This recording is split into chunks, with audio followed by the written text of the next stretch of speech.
That's interesting. Ugh.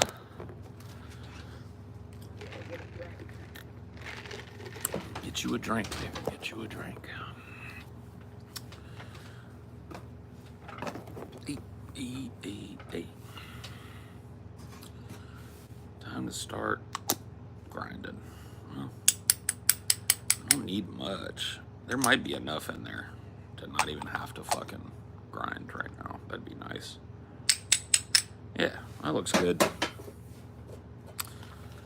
That looks so good.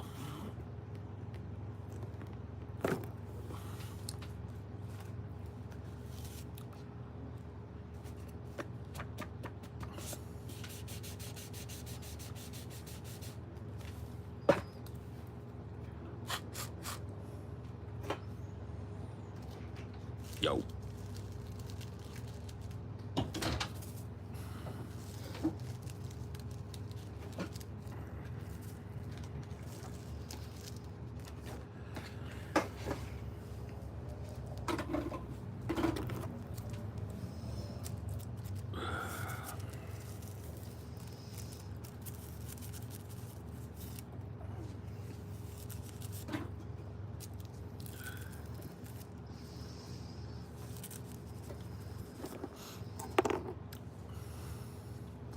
Wo Shi Huan Chang Gu.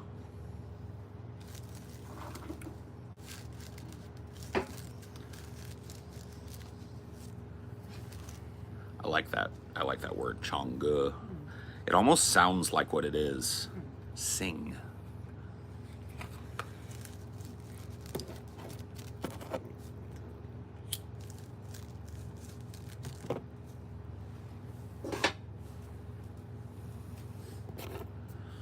What brings you on the stream? A fucking insatiable need to communicate. What brings you on the stream, bud?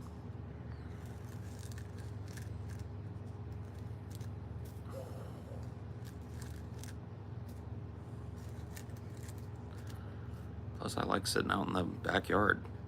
Now that the sun is down, I don't know why. Flies must not be able to see very well in the dark. You think that's what it is? Yeah, or it's because it's not cold. I mean, I assume flies still have to sleep, so maybe they're sleeping somewhere. Yeah, bastards. Wish I could find. I bet they're sleeping in them bushes right there. Yeah. Bastards.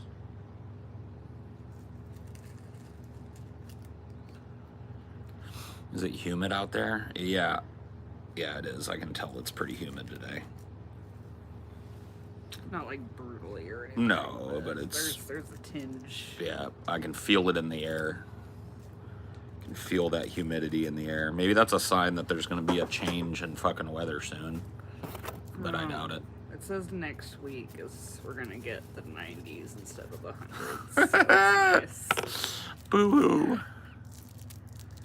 All the way down to the high 80s next weekend. Wow, that would be great news 2 months ago. Yep. Yeah, I think October is just...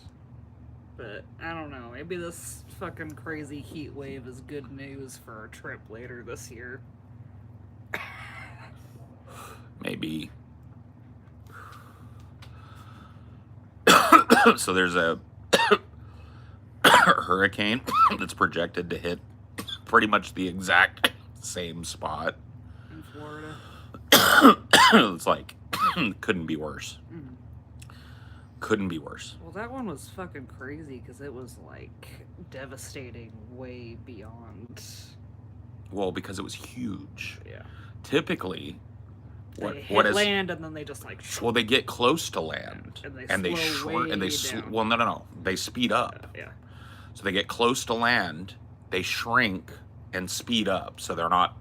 This one slowed down and sat there and gained power and then slowly just moved over the area like a big giant vacuum cleaner and fucked it. And this next one is doing the same thing.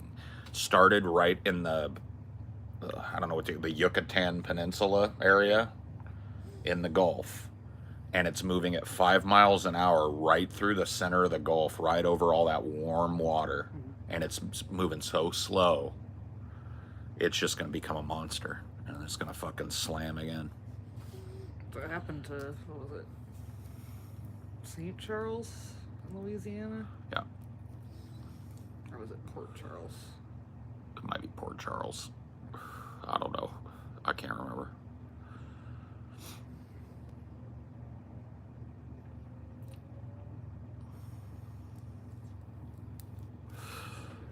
I'm just wondering, like, at what point are you going to start to see a massive wave of people moving out of these areas? Yeah, like how many more times before people are like, you know what, maybe the South ain't it no more, Yeah. or maybe at least the Gulf What's ain't it. crazy is like one of the fastest growing states is South Carolina, which is not safe from hurricanes. Something tells me that's going to stop. Yeah. If this one takes the same track and it bulls into Florida and then cuts north and hits South Carolina and North Carolina and shit again, People are gonna gonna be like, the "Ooh." devastation is going to be unimaginable. Yeah. People are just now getting back to their homes, getting their windows fixed, Yeah. getting all the water pumped out of their houses and getting all the stuff, and they're starting to rebuild stuff and fix roofs and reopen businesses, and it's just going to be a double whammy.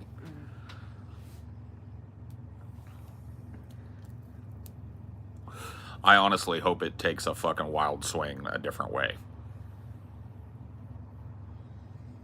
Because it extra no extra sucks to hit something already hit. Yep. From our perspective, a storm that started east and is moving west is something that's kind of new. It's like the Yucatan region right there in the Gulf. Super rare spot for a fucking hurricane to form. Yeah, normally they were coming like Right. They come into that area, right, through the southern Gulf. But typically, you don't have a hurricane that starts right off the Mexican shore and steams west. So, you're not evacuating. That's your choice.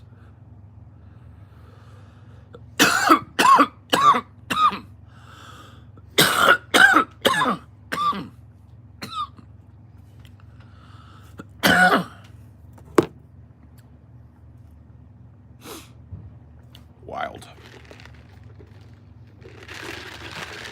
Wild shit. And it's like, it's just going to get worse. I'm wondering when the first Cat 6. Yeah. They've already said that they've upgraded the theoretical models to allow for stronger winds. Mm-hmm. Because of how warm the Gulf is. Yeah. And the Atlantic Ocean. It's a goddamn bathtub. Yep. So that heat, what is it? Not convex, conducts.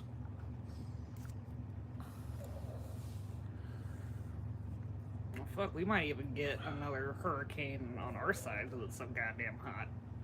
Well, that's what they've been talking about. They've been saying that, like, Western Pacific hurricanes are going to be a thing. Well, that one hit San Diego. It wasn't like devastating. No. It was a proper hurricane. Yeah. I don't know that the atmospheric conditions are there yet, but it's something that like meteorologists and shit or climatologists are talking about. Yeah, like, do we need to start doing more? Well, I mean, it would be a typhoon, Yeah. honestly, because they rotate the other way. Yeah. It's just anything in the Pacific is a typhoon, anything in the Atlantic is a fucking hurricane. That's the way it works. Why are you huffing and puffing? You don't have enough shit on the West Coast to worry about. Now add hurricanes. I know, right? Got, like, fucking tsunami areas. You've got the whole state desertifying, like just literally drying up. Water reservoirs and shit are gonna be going fucking empty again right after filling up. Yeah, because this time last year was already like raining and shit. Oh, it was dumping ass by this time last year. It started raining last year in like late August. Yeah. and it just didn't stop all summer or all winter. And we haven't had a drip yet. Well, I guess we had a drip. We had a drip here and there, but we ain't had a rainstorm here yet. So the good times came and the good times went. So it's drying out here. Wildfires, an electrical grid. Bad this year. Yeah, electrical grid that's fallen completely apart. And the energy prices. Oh my God. I don't even want to talk about it. I don't even want to talk about it. It's fucking absurd. Yeah, like, it's gonna just start pricing people out of the area just with the utility bills Yep. alone. When we move, if we move to a cooler place like we're looking to, Yeah. our utility bill is going to be our biggest savings. Yeah. Bar none. South is crazy in terms of long-term bombs coming for us, lethal wet bulb temperature, harsher hurricanes, the slow shift. Yeah. I mean, no, it's nobody can escape from it. There are places on Earth that are going to be less impacted by it, but the Earth is an ecosystem. So as goes one area, so goes another, right? There's Well, like, nowhere that's going to be touched by this. There's nowhere now Not that is gonna be touched. completely self-sustaining. So it's Right. like you'd have to start rebuilding certain industries and crops and stuff. I'm just or, saying. I'm just saying, and I hate fucking saying it over and over, but the next 30 years of human existence are going to be fucking wild. Wild. Some shit is going to be. I mean, you're going to forget the shit that happened this year because next year is going to be weirder and wilder, and that's just the way it's going to be.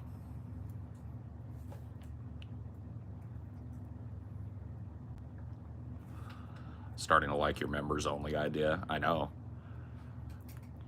I just have to turn on the old what you call it. Oh, the memberships? Yep. Yeah, I think you have to monetize first Yeah. and then do the memberships. Yeah. Set up to monetize and then do memberships and So then what? that's what you're thinking might be good, so you have like more people, but it's Yeah. still. Yeah. And when it gets nuts and my poor fucking mods' fingers are smoking from banning retards completely all day, I can just turn it on members only for a while until the wave crashes and moves back. You just set it like super low, you think? What do you mean? Like the price. Yeah, like a couple bucks. Yeah. I don't That's about what like the membership I have is. Yeah. Do like $2 a month. Give people some fucking little emojis to use in the chat and shit. And they get members only stuff. And maybe I'll do members only streams every once in a while. You know what I mean? A couple bucks a month. I don't know. It's hard for me because you're directly competing with yourself. Yeah. Right? I've got another business that I'm asking people to go join as a thing, right? So I definitely don't want to build Yeah, up you don't something. want to set it like to the point where people couldn't afford, the Patreon. And I also don't want to stress people between them either. Like, I don't want to put people in the position of like, well, I can have one or the other. You know what I mean? So that's always got to be a consideration when you've got. Yeah.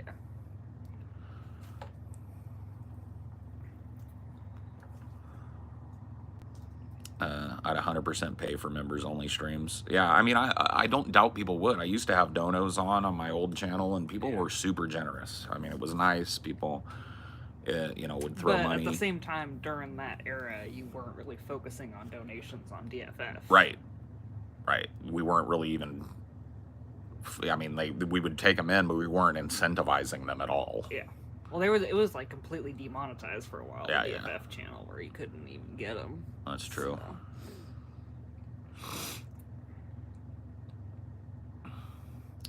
Yeah, I'm pretty sure membership, like when you turn on memberships, it legacies over your wrenches so that they don't need to be members to get in. But if there might be a toggle thing that I would there's have to the way do. to gift memberships too. Oh, well, yeah. So yeah, like you could just gift memberships to the mods if you wanted. Yeah, that's true. Because yeah, like I kind of feel like I want to do it. I kind of feel like I want to figure out like what I need to do it. Yeah. Because fucking Adam Savage, he gives away like 10 memberships every time he does a members stream. Yeah. So you can get them out pretty easily. Yeah. Yeah. And it doesn't cost you anything. It's just Right. unless you have someone else gifting to someone else. Like if a member gifts it to someone. Well, that's not costing me anything. No, That's it's not costing you anything, but I just meant like you personally gifting it to someone. Right. It's not like gonna charge yourself. right. I've got a bunch of family off the coast of Florida. It sucks seeing the storms batter them. I got out last year. Found refuge in North Dakota. Well, that'll take care of the fucking hurricane problems at least. You ain't gonna be getting no hurricanes in North Dakota. I think my dad keeps a residence, like keeps his residency in South Dakota because good tax. I guess there's a good tax shit there. I think there's no income tax there, no state level income tax anyway. And then it also like they've got like one of the longest driver's licenses in the country.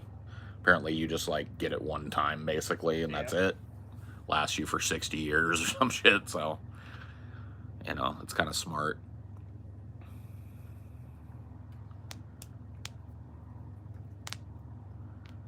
No, I mean, we're not getting hit with shit. I'm in California, bro. We're just talking about Florida. No, we're just baking. Yeah, we're just dying slowly, withering away from the heat, Yeah. which is still in the hundreds in October. Yeah. Figure that out. Do the math on that. Because this isn't supposed to be desert like Arizona. Yeah.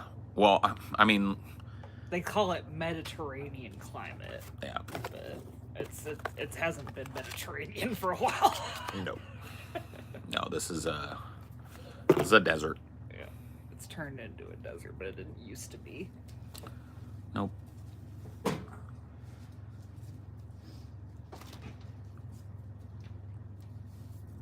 No, it's all good. Don't worry about it, Tina. We're chill. But yeah, no, I stay out of the South. I don't even visit. I lived down there for 5 years of my life collectively in the South, and that's more than enough. I learned my lesson. The South and I we're no simpatico. So,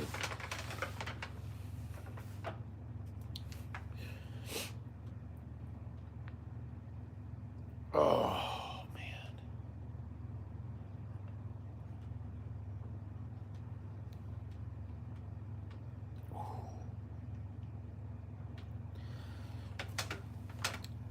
When they're going to make the cyber spine, I need one of them.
Ah.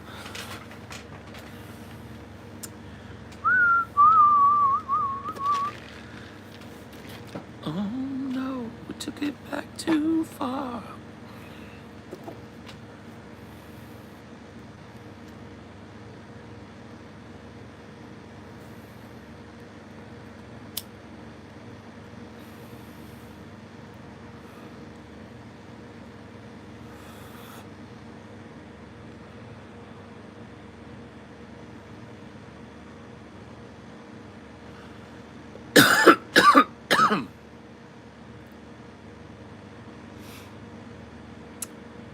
How we doing?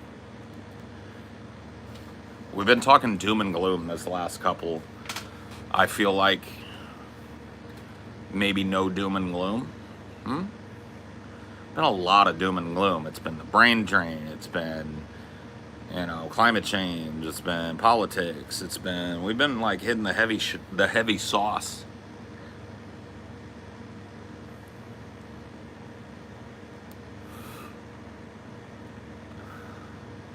Dude, not a cokehead, homie. Good luck with that, though.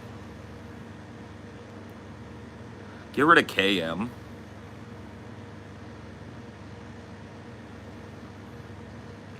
He tried to call me Torbjorn, but then spelled it wrong, and then tried to retract it. And I'm assuming he's feverishly looking up how to spell it now, and he never got to.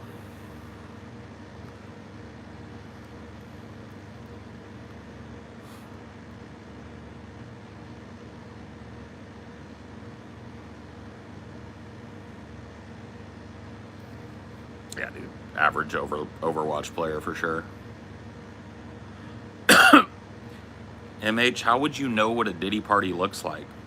I went through this with another motherfucker earlier today. You would never in a billion years get to see the inside of a Diddy party. So how are you going to try and perpetrate like you think you know what it looks like up in here? See what I mean? The chances of you ever even accidentally stumbling into a Diddy party, 0.0. So you have no fucking clue what it looks like up in here. Let's be real.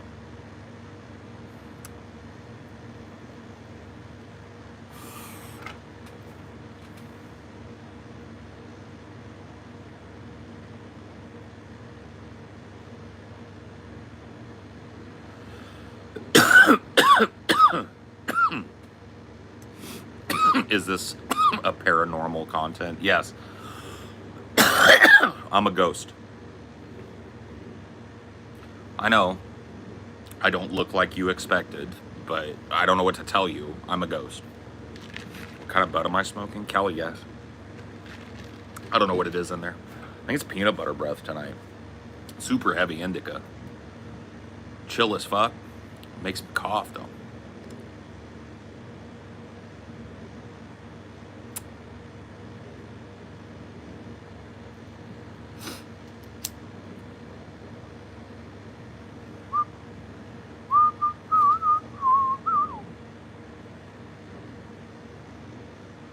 What's the shirt? It's the Dude and Walter. I got this at a Weeaboo convention, where it's like a cartoon Dude and cartoon Walter in a bowling mall. Think about that. What do you think about them apples?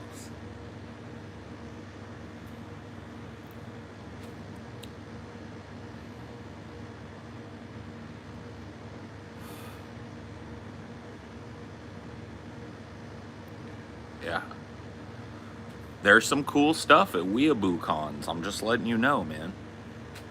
Not a weeb myself, but was dragged to one, and it was good. There was cool stuff there. It wasn't all just weeb garbage. There was stuff like this.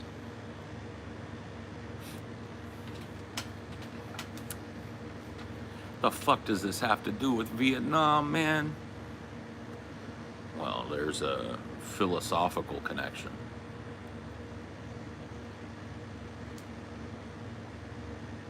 How did it smell on the WeebCon? Usually it was okay, but I'll tell you where it got stinky. It got stinky twice. It got really stinky twice. Once we went into one of these like seminars about some type of anime shit, and there was a furry in there, and he cracked the seal, bro. He cracked the seal on that fursuit, and this smell like ripe cheese and neglect came flooding out of that suit, bro, and he was drenched. And so that was horrible. That was horrifying. It smelled like he was dying in there. He probably was.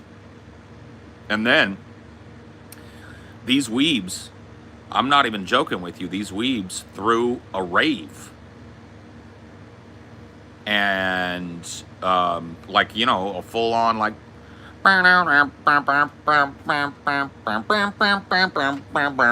the lasers and the, you know. Do you think you'd be better off alone? You know what I mean? And that, okay, after about 20 minutes, once the temperature got up, you know what I mean, and the sweat glands started to kick,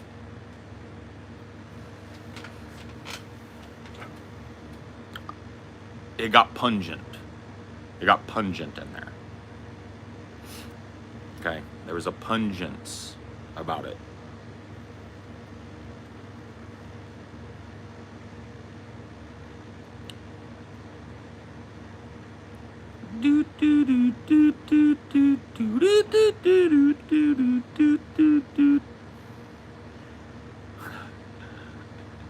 Dude, that's like the oldest techno song ever, bro. I think that had to have came out in the fucking like late 80s, early 90s.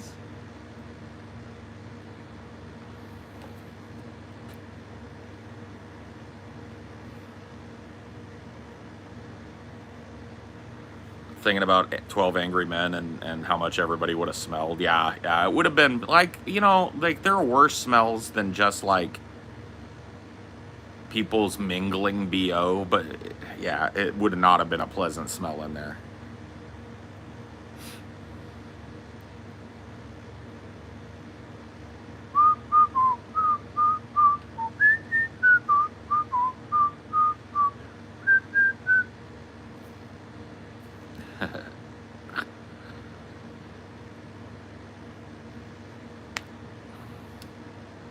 I think I need to get drunk. I think that's a good idea.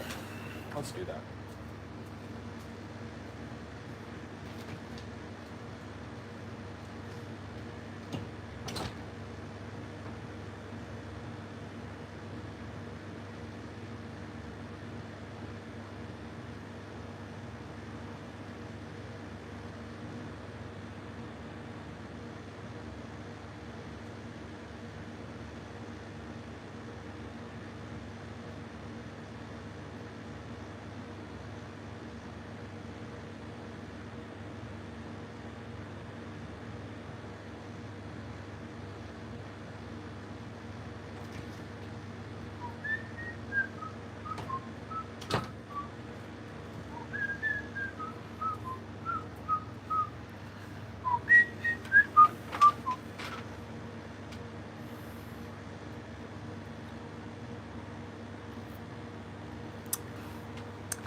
Do you think you'd be better off alone?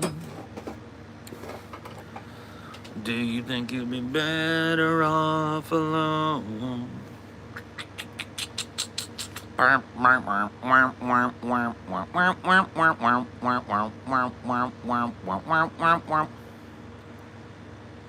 gonna get drunk and show your naked ass again? Probably not that drunk, but I'll have a couple beers, you know.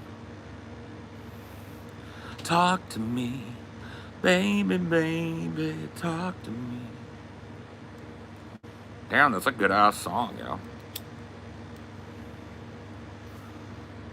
Went to a Star Wars convention a few years back with an old buddy from school. There's this big dude walking around dressed like an X-Wing pilot, and I'm telling you, you smell like a dead animal. Oh, man. Dude.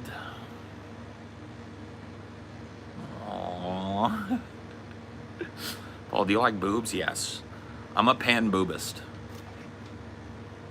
I'm a pan boobist. I always have been. I like boobs of all different shapes and sizes and configurations. I'm an appreciator of boobs. I'm a pan tittist. Don't you do it. Oh, you know what? What's going on? I think it might be empty. Oh. Yeah. But him too, yeah. I'm telling you, there should be a law against that. Yeah, there should be. But there isn't. Do you think you'd be better off alone? Talk to me, baby, baby, talk to me.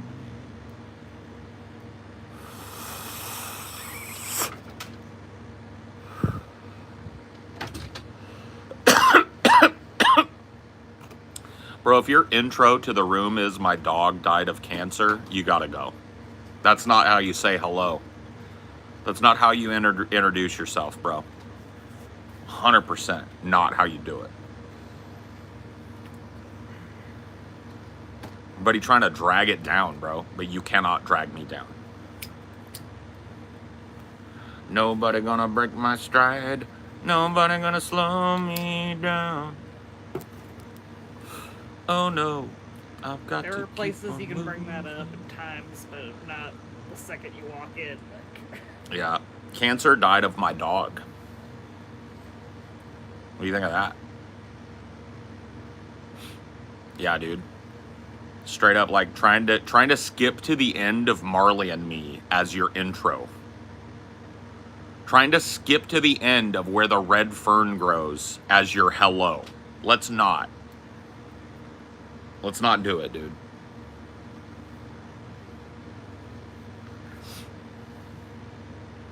He just died of a murder. Damn. That's crazy, bro.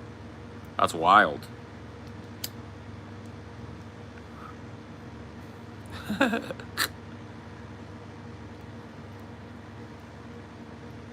you think trauma dumping is something that's been like used too much on the internet now, or do you think it's still a pretty valid term? Oh no, it's a term. Yeah. Yeah, I know. It isn't over. It's not like widely known enough to be overused now. Yeah. Like when you step into a conversation, even if it's a conversation about slightly like deep or tough topics, and immediately your first step into that or second step into that conversation is to give everybody a litany of your trauma, that's trauma dumping. Every time. Every fucking time. And it's actually like a form of abuse. It's taking advantage of people's social graces in order to make the entire fucking room about you. It's odd and weird, and it's driven by a deep, deep loneliness. Well, there's people that'll do that, like, I'm gonna kill myself, like, once a month on the internet or whatever. Oh, yeah. It's one of those things that in and of itself, and I know it's tough to talk about here because YouTube is so fucking iffy about certain words and certain terms, but like, dude, that whole like I'm gonna kill myself thing, like, you have to take it seriously. But dude, so many people, yep, they use it as a fucking weapon in a war of words. It's like dropping the nuke. Now you can't be mad at me anymore. Right? It's such bullshit, bro. Such bullshit.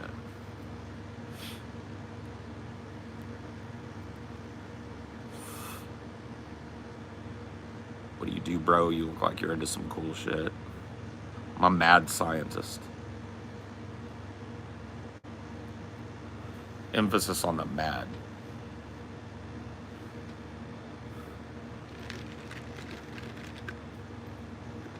Do you like science fair shit as a kid at all, or nah? Yeah. Yeah? Dude, I gotta tell you this. I felt bad about it. I was friends with this dude. I don't know if I should say his name. Probably not, right? but his dad was an engineer. He lived on a kiwi orchard near my house. And his dad built what they call a geodesic dome in their backyard. Huge one, right? And we paired off in school for science fair one year. I don't know why, but everybody worked in pairs. And so I paired up with this kid. And his dad he's like, well, what do you guys want to do? And I was like, dude, I want to do something with water. I want to make a boat. And Luke, the other guy, I'll say his first name, Luke was like, yeah, I want to do a boat. And so his dad was like, I got it. You're going to do hydroplane. You're going to show how hydroplanes work. I'll build you a double pump. And so he just built us our science project. It was a tank of water that water came out here and water came out here in those directions. Yeah. And it cycled. And so it created basically a wave in the middle, right? And then he helped us create these little foam boats with hydroplane stilts on them. And it showed how we had a normal boat and we'd put that on there and it got all tossed around. But the hydroplane boat would get up on its skin and like actually ride the wave. Bro, we won. And we didn't do shit. Yeah, that's what I don't like about science fairs. It's part of it is access to resources. Yep. We won the whole fucking thing, and we didn't do shit. And I didn't learn shit. There you go. I did a paired science, not like a fair project, but like we had to do a presentation. We did it on cookies. Oh, yeah. So we like baked a bunch of cookies at my friend's house. We put like more butter in one, and got big thin ones, and I see. less butter. The more science of baking. butter. Yeah. I see. I did one on bananas by myself one year, and I fucking got a bad grade on it for some reason. Like, Oh. I was trying, like, where you put the banana to make it brown less fast or whatever. I didn't like that. Yeah. Yeah, I won. I won another year at the science fair because I did one on pollution. My dad took a jar of the water from the sump pond behind the glass plant Yeah. and then sent it off to a recycling company that had a mass spectrometer Yeah. It's like, and had them give me a list of all of the toxins that were in it, and I did a whole book report on it. I did a whole science project on it.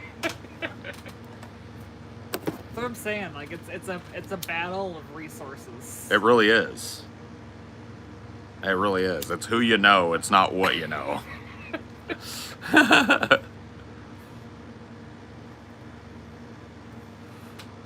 Yeah, Dad came in clutch on that one, bro. Both times. It was like the dads won those. Cause like my dad helped me with the banana one, like helped me get it all like laminated and look all nice, and I still got fucked on it. Lame. You should have sent the banana off to a friend that had a mass spectrometer. I guess. Yeah, like that. What was the chemical changes in the peel? Yeah. That's all you needed. Yeah. You just needed a scientist that had a multi-million-dollar mass spectrometer. Yeah. Well, my dad had because they kept a sump pond, they had to send off samples to this recycling company that did the environmental impact study or whatever. So he Yeah. just So basically, you He- won on something that he does every week or a month. no, it was like every year. So he Okay. had them do a special reading of it for me. Yeah. And they did it for him because he was juiced in with them. Yeah. But yeah, no, he got me a reading. You know, how much,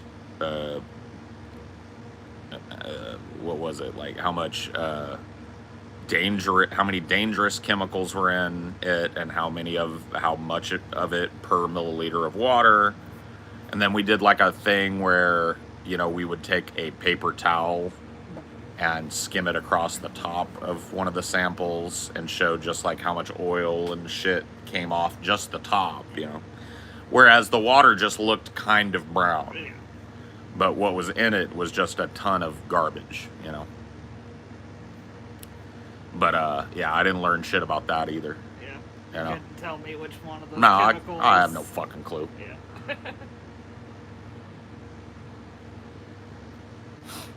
You reminded me of one time I entered a contest for 4-H and held a grudge against the winner for like 6 years. Yeah, people probably had grudges against me for that shit. And I had a bomb-ass talent show fucking shit too, bro. My dad helped me with those every year. Like, we had one year where we did I'm Fat by Weird Al Yankovic, because Bad was popular at that point. So we had these suits built that had inner tubes stuffed in them. So we came out and we looked a little fat, but then at a certain point in the song, we were hooked up to hoses, and my dad turned on an air compressor that was outside the school. Brrr, and we went, brrr, and like our buttons would pop off and everybody laughed. Bro, how do you not win the talent show? You know? So we just lip synced. Easy peasy. Yeah, I think if they wanted to make it fair, it would have to be like, you gotta do it all at school, and everyone has the same resources. Yeah, I don't know how they would. Yeah, maybe. But then what about untalented kids who, you know, just like me and my friends, for example, who just wanted to win, you know? What would we do? You would fail. We would fail? Fuck. Well.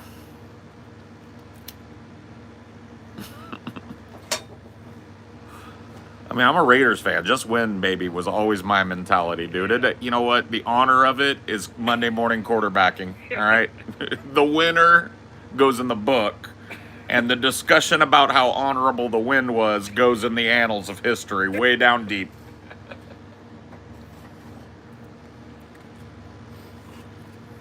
The thing I sucked most at was like building. Like, we had to build these little like protections for eggs to be dropped off the ladder. Yeah, physics. I'm sorry, I was about to say the physics nerds did that at my school. Yeah, they did the egg basket bounce, and I think we all had to do it one year in life science. Yeah, mine sucked. My egg broke all the way. Like, just shattered and splattered. Yeah. I would have wanted, see, that's the fucked up thing, is I would have wanted just the excuse to break an egg on the ground. So I would have built some contraption that I knew wasn't going to fucking probably work. I would have tried, maybe.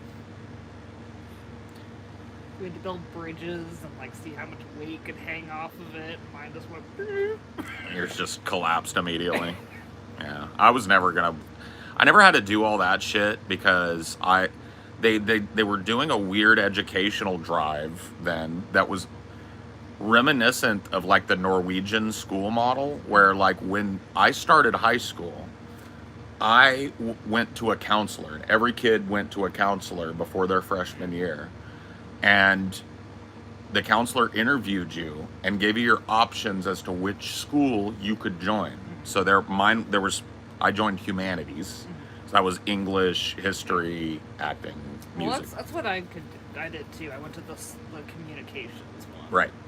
I didn't do any cool stuff in science class in high school. That was all middle school, elementary school stuff. Dude, that's way cooler shit. We never did shit. But I went to like one of the poorest middle schools. Yeah. It was a rural middle school that was over 50% ESL students. I was in like the Summit program and High Cap program, so that's why we got. So you had the fucking high-end middle school experience, yeah. Yeah, I really never got that, but I feel like I got a really decent education despite that. You know what I mean? Like, back then there were challenges at these, because the rural schools always get the ass end of the stick when it comes to money.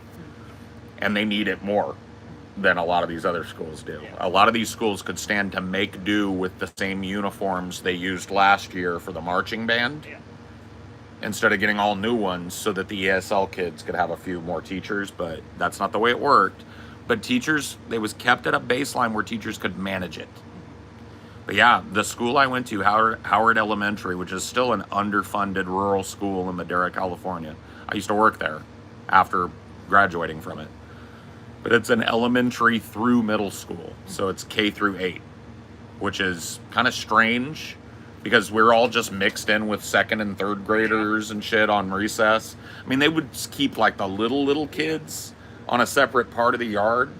But yeah, like the mix was like 8th graders through 3rd graders. I'm sure some of those 8th graders were like pushing 6 feet already and shit. Oh, some of them were beasts. I allied with one. Yeah. His name was Junior. He was huge. But he was chill with me. He sat next to me in Mrs. Devine's class. And I remember one day we were taking a quiz, and I saw him trying to look. Yeah. You know? With his giant neck. Yeah, he was like, you know, he's trying to be chill about it, but he's trying to look. And I just moved my arm and like moved the paper over, and I was like, you know what I mean? He was like, so he came up to me after. He was like, thanks, man. So that was just a thing. Whenever he needed it, I just let him copy off me. And it ended up fucking paying dividends freshman year. I shit you not. He was a giant back then. Huge guy. Ended up being the center on the football team his freshman year. Varsity football. Big monster of a dude. So these two guys that used to pick on me back in middle school started picking on me right after gym. I fucked up and forgot my fucking locker combination, and I had to wear my gym clothes to the last 2 periods. And so these dudes were making fun of me for that, right? Obviously. And they had me over by a trash can, and they were messing around with me like they were going to put me in the can, right? They weren't beating on me or anything, but they were just like, come on, man, come over here. You know what I mean? And all of a sudden, fucking Junior walked up. He's already on the football team, playing center, and he just says, leave him alone. And they're like, oh, come on, man, you fucking door. He's like, leave him alone. Don't. And that was the last time those two dudes fucked with me, ever. And that was also one of the last times I ever talked to Junior. Like, he and I were in different schools. Yep. You know, he went to the North Campus ag school. So he was in the agriculture program on North, and I was all on South. So my first year, freshman year, the first half of it, I did split campus. Yeah. And so I hardly ever saw Junior ever again after that. But, you know what? Never regret letting him copy off of me. See, what they would do when we forgot our combinations is they just had like a lock cutter that they would use. That's what the coach said, but he said they keep it locked up in the shed or whatever, and I've got to call down there, and they're busy. Oh no, he was like, locker room, they had it on hand. Yeah. Like, Yeah, they didn't have it. they didn't want the leaves He had to have getting cut off. He had to have the fucking maintenance guy come down, and he's like, I'll get it cut off tonight, but you have to deal with what you got to deal with today. I was like, fuck. So I would have gotten bullied pretty fucking hard for that had Junior not stepped in and helped. In our locker room, the very first day, they're like, we got the lock cutter, just let us know. Yeah. Well, needless to say, I never forgot my combination again. We committed that to memory and practiced it. I didn't know split schools were a thing. Mine was K through 12. Yeah, there's not a single K-12 in the district that I grew up in, but I don't think they're common in California, but I think that's a regional thing. I might be wrong. Well, some areas probably you just have to do it that way. There's no way they can pay for multiple campuses. Well, this here, I mean, is what we live near is almost a unified K-12. Almost. Because they're just so close to each Right. other. And they might be considered functionally by the city the same school. I don't know how that worked. But clearly the city planner built it so that the kids that lived in this district would just go to the same school, basically, which is neat. You're going to laugh next time you take a drive with me, because they have this lady running for school council that's got, like, the pencil eyebrows. Oh, no. A chola? I mean, well, she's a politician running for office. Right. It's Kardashian something. Oh, no. Oh, no. Let me see if I can find it. Yeah, see if you can find them pencil brows, because I want to take a fucking peek. I'm going to go get my weed. You want a beer or something? Sure, I'll take one. Thank you, baby.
There's Janet Kardashian. What the fuck? No way.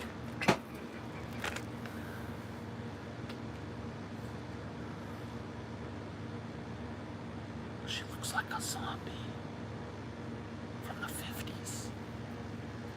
She looks like a bebopper zombie from the 50s.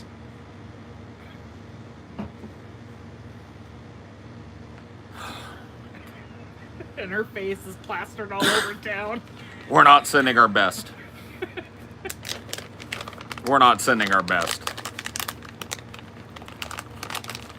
That might be a fun goal for, not tomorrow, because the goals are already figured out for tomorrow, but Tuesday, like trying to find the ugliest candidates around the country. The most hideous candidates, yeah. That would be pretty good. She could definitely go on the list. Who are the most hideous candidates for government, or for any level of government right now? That might be like a fun collaborative. You have to put Trump on there too. Well, like He's hit up the hideous. patrons, like want to do a special goal of the ugliest. Yeah, candidates. send us your ugliest local politician. Yeah. That would be good. You know, people are fucking seeing them all over the place Oh, yeah. right now. We're sick of it. Yeah. Like a melting wax figure. Yeah, dude. Man, you know what and I don't mean to, like, it is what it is. It's your face, carve it up. But it's just like, you know, my mom's a legit old lady. And I know a couple other legit old ladies. And they age, right, so beautifully normally. Like they look, I mean, obviously they look old, but they look great. Yeah. You know what I mean? They look like they've lived. Yeah. And you can see that. And when women or men fight that to the point where they're getting these lifts and fillers and, you know, reconstructive plastic shit and tummy tucks and face, dude, the end result is so off-putting. So incredibly, unbelievably off-putting that there's no way that you as an old lady could be worse than that. Yeah. Not a chance, right? There's no way that lady, had she not elected to get 90 billion Botoxes and who knows how many fillers and facelifts and shit, right? Had she just chosen to let her face get old, she wouldn't look like a melting fucking candle. She'd just look like an old lady. Like, she's running for school board. It's not like she's, like, are you trying to impress the school Right. board? Being an old lady is good on the school board. Yeah. That's who you want on the school board, an old lady. Can hear the smoker's voice. Oh, yeah, honey. No. I think he was talking about her. He was talking about her. Unban him. He was talking about her, not me. I know that dude. He wasn't hating. You could probably hear my smoker's voice too, though.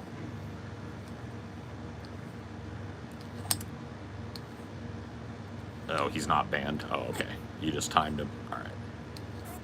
Yeah, unfortunately, you can't untime. No, that's which fine. sucks. As long as he's... Yeah, that's fine. I was behind like 5 seconds. No, it's all good, dude. No worries. Learning to not let negativity weigh you down takes a lot of growth that some just aren't ready to accept. It's when you learn to accept who you are. Well, I mean, I don't know. This is more of like a vanity thing, right? It's like I'm getting old, but I want to look more like I looked when I was young for longer. I want youth longer than anybody rightfully gets to have it. So I'm going to get cut on and injected and, you know, all this crazy shit. But the end result is never like, damn, that lady looks 30 years younger. It's always like, damn, that lady looks busted. Or damn, that dude looks like a hunk. It's like, damn, that looks like an old man with a plastic face. Weird.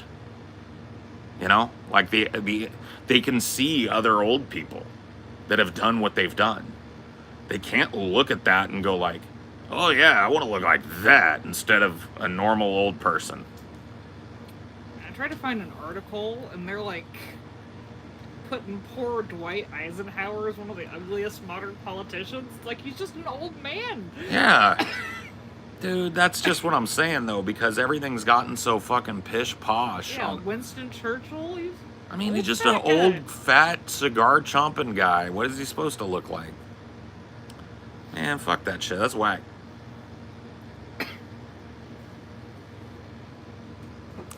That lady looks like she spent 10K for no reason. It looks like she spent probably more than 10K, bro. If your whole shit is obliterated to where you've got to shave your eyebrows and paint ones on, that means or tattoo them on. that means they've yanked your fucking skull back so much that where your eyebrows would have been is weird. Like they would be in the middle of her forehead. So she probably has those electrolysis and just has them. And I don't know why she did the Shaggy 2 Dope clown makeup shape, but they were like, she was like, no, don't make them look like eyebrows. Shaggy 2 Dope clown makeup. Or I wonder if this is what happened. She got a facelift, got them tattooed on real deep, and then got another facelift, and it lifted up them arches to. I bet that's what happened. Maron. Shaggy 2 Dope. All right.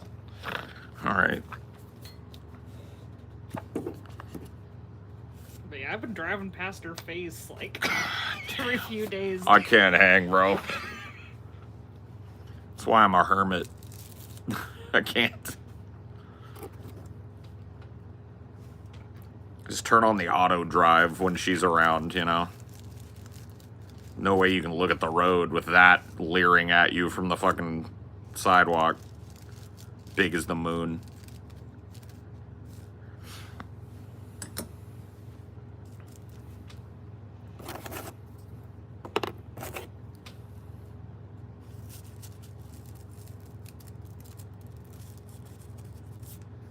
Yeah, it really is, dude. Somebody ought to sue the city and be like, this bitch, she can't do this to us. This is making our city putrid. And then there'd be a whole fucking civil rights lawsuit about it. It'd be fucked. But you know what? I think that might be a battle that... Okay, does your right to literally force feed your butchered face to me supersede my right to drive around in a city that's free of your ugly butchered face? That's the civil rights question, right? Literally force feed me it. Not like put it out there and I can optionally see it. Literally force feed me it on every corner for months. What's her name again? Janet Kardashian. Janet Kardashian. I doubt she's of the Kardashians. A lot of Armenian people settled here. This area is the hometown of John Steinbeck. Or like, well, it's nearby anyway. And William Saroyan. So there you go. John Steinbeck wasn't Armenian, but it was William Saroyan I was trying to think of.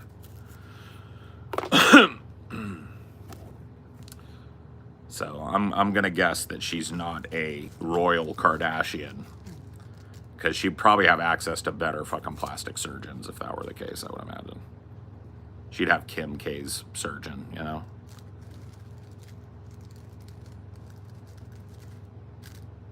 That's wild. Whew. Yeah, somebody really should sue the city. Let's establish this. Or how about just, you can't have giant face political signs, period. Yeah. It's not discriminatory. Yeah, your ugly fucking face can't adorn anything political. Yeah, you can put your name all big and stuff. Yeah, do TV commercials and shit with your ugly fucking face so people can change the channel. Yeah. But you can't just have giant signs with your face. You can't have your big, hideous maw in my face against my will every day when I'm on my way to work. You can't do it. That's an assault on my senses. It starts my day off wrong, looking at an old mummy who elected the way of pain. I don't know, bro.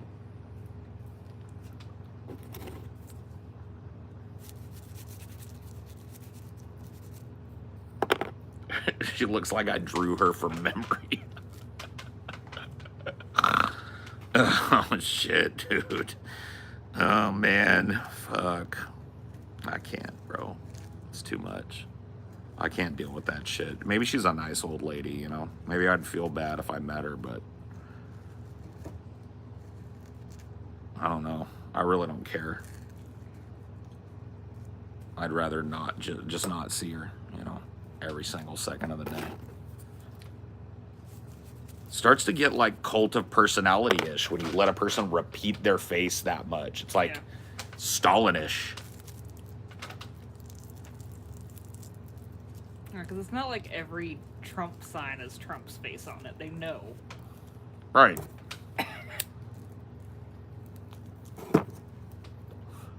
They know he's not the best looking guy on the block, so they don't have Trump faces on all their Trump signs. They know he's Cheeto orange. They know he's fatter than shit. They know he's greasy. They know his hair is some fucking weird Frankenstein shit. They know. They don't need to see it. Just like, and there had to be somebody on their team that was like, Mrs. Kardashian, I don't think this face shot is the way to go. I spent too much on this face to hide You it. gotta be kidding me, baby doll. I spent way too much money on this beautiful mug not to share it with every corner in Fresno County.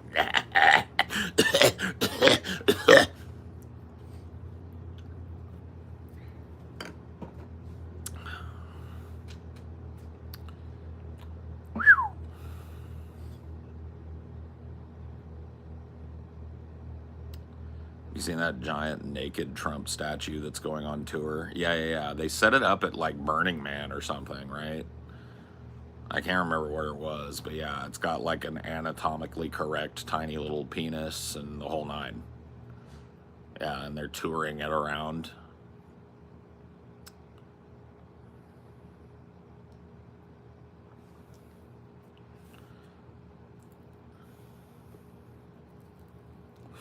All right, Rochambeau. Let's have a Rochambeau tournament for who has to tell Kardashian that she's fucking hideous and that people are gonna not vote for her just based on how much crazy elective surgery she's had. Who's gonna fucking sacrifice themselves on the altar? Shoot. Oh, fuck. All right, I'll go do it. My guy got too nervous and he's just like, you know what? I just quit. Yeah. You know what, guys? I resign.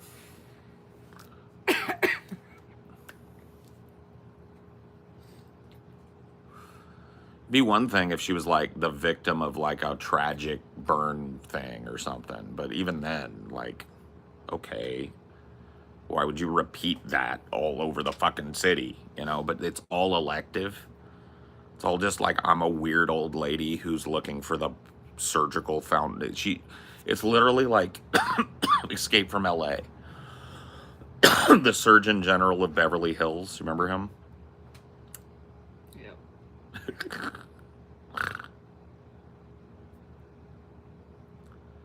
Just entirely elective that she looks that way, and it's repellent to 99% of people. So why would you just like stamp it all over everywhere trying to get people to like you?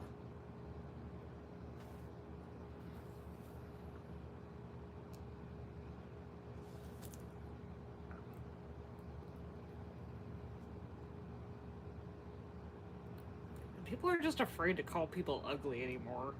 Like can't find anyone trying to say like, oh, this candidate's ugly. It's like, Yeah. we're gonna have to go to the patrons. They're the only ones that are gonna be honest.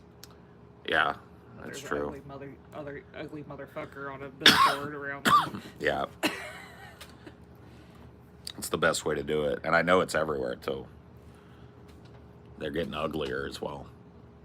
I'm just going to come out and say it. They're getting uglier.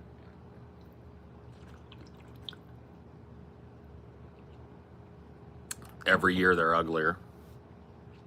Every new crop spits out an uglier one. I swear to God. It's crazy. Isn't that right, D? Yeah.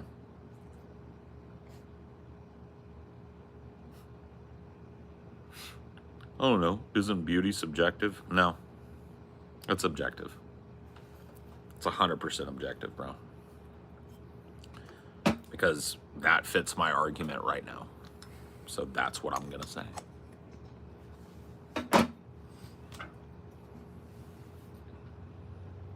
That's what my argument needs right now. And so that is gonna be my position.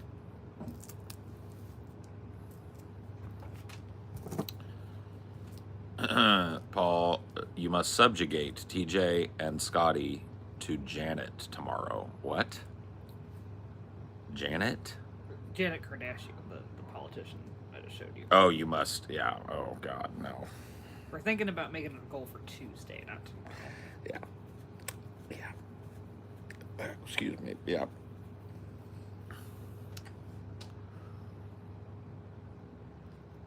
Shama nama daba daba ding dong. Dude, look how sweaty I am just sitting out here.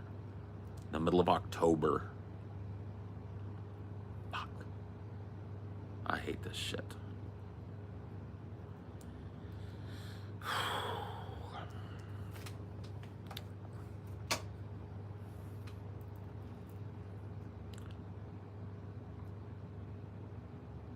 Oh my God, bro.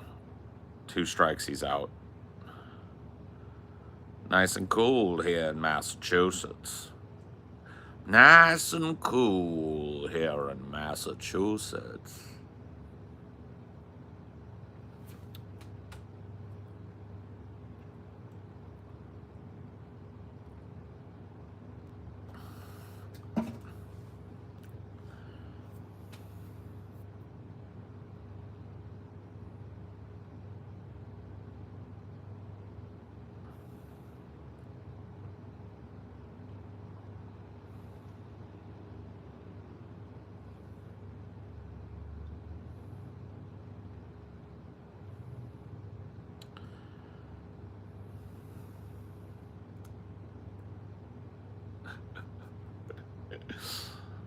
I'm just letting a thought pass.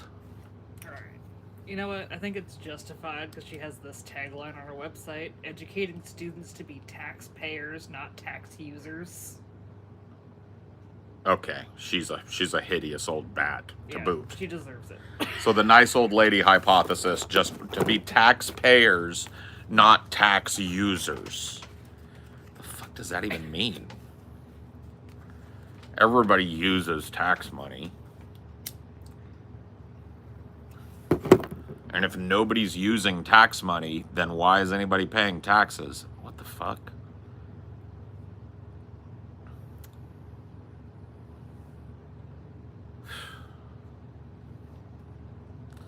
Yeah, she gotta go. She must be defeated. This just became anti-Kardashian HQ. All right, guys.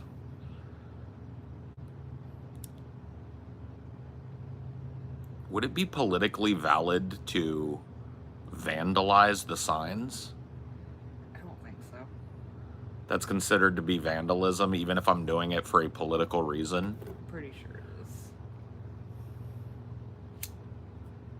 Why is that? What? Because it's a worthless piece of shit thing that's just going to be torn down in a month after the election. So why? What am I vandalizing? A free thing? See, I hate this country, dude. There's no actual. So that's really what needs to happen. And I'm not even talking about removing her name or changing that. I'm talking about taking a big fucking black spray paint and just taking her face out of the equation. You know what I mean? Maybe putting a little yellow smiley face or something like that. That would probably help her. That would look cool. Never mind. Yeah, because then it'd be a big news story. Janet Kardashian's sign gets vandalized by fucking... And then she'd get a whole news cycle where she's like, I was the victim, but I choose not to be victimized. Blah, blah, blah. It's going to be that. Fuck. Okay. What if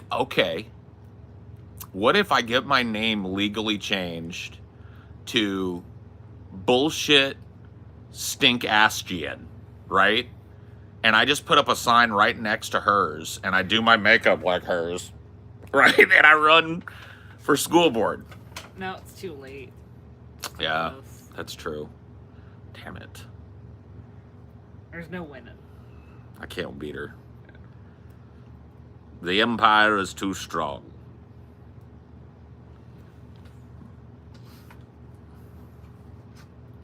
That's about the dumbest tagline I've ever heard. Yeah, it really is. Yeah, my tagline will be teaching children to be slaves, not slave owners. You know, and I'll just like shave my eyebrows off and paint the golden arches on my forehead.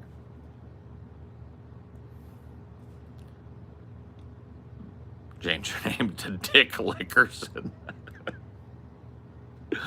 Dick Lickerson for school board.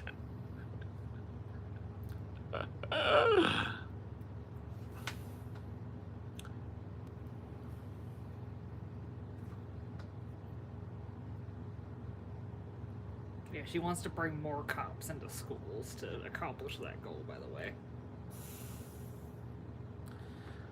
Oh my God, she's a hideous. Okay, so now, if she's a literal fascist, is it politically valid to just go and put Nazi symbols over her shit? I don't know. She might have. I don't know. I don't think. Paint the devil on her. You know what I mean? Put devil horns on her and give her red eyes. Psst, psst. And then, you know, just write like Janet Kardashian is a fascist cunt. I don't know how that would help her.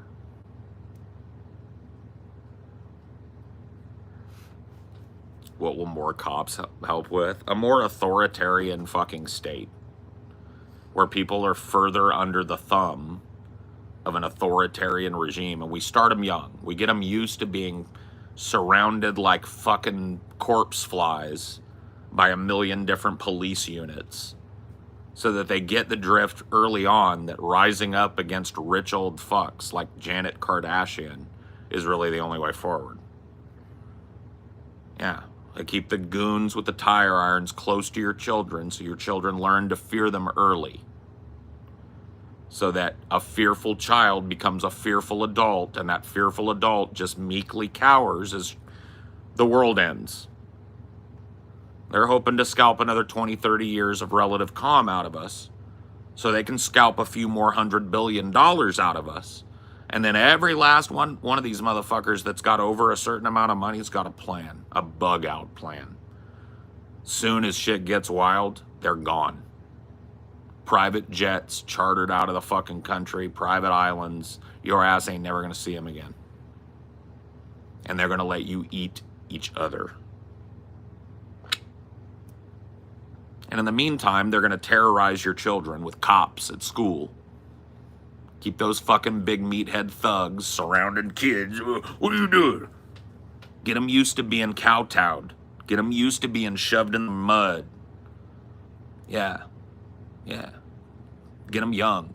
Get them early.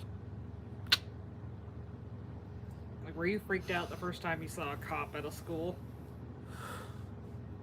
Yeah, anytime you saw a cop at the school back when I was a kid meant some weird shit had gone down. Yeah. Like when you started working for the school district too. Oh yeah, that was it was a mind fuck. Yeah. Fat Richard was gone. Yeah. The private security officer that had no weapons, that was just there to watch and make sure you pulled your pants up, right?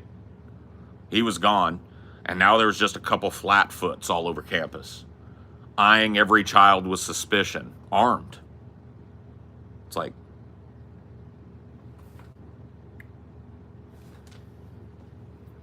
okay.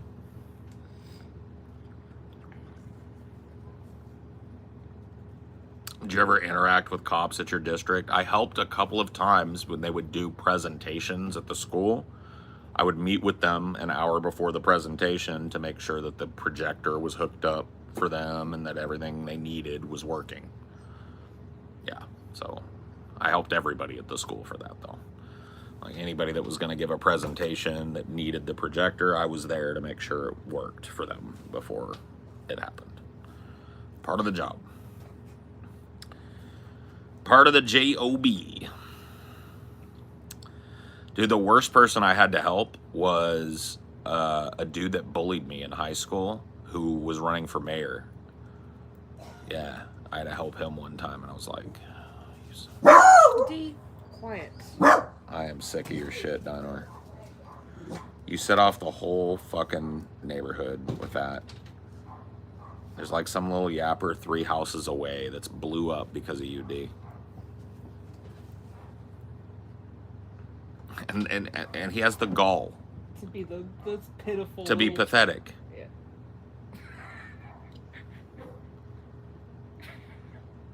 He has the gall to be pitiful at the window after that explosive monstrosity of a scream that he just let out. Woke up the whole fucking neighborhood. I didn't work for him. I had to help him set up a projector so that he could talk to the kids at a school. What the fuck about? I don't know. I don't remember. But it sucked. It sucked. It sucked quite a bit. Quite a bit.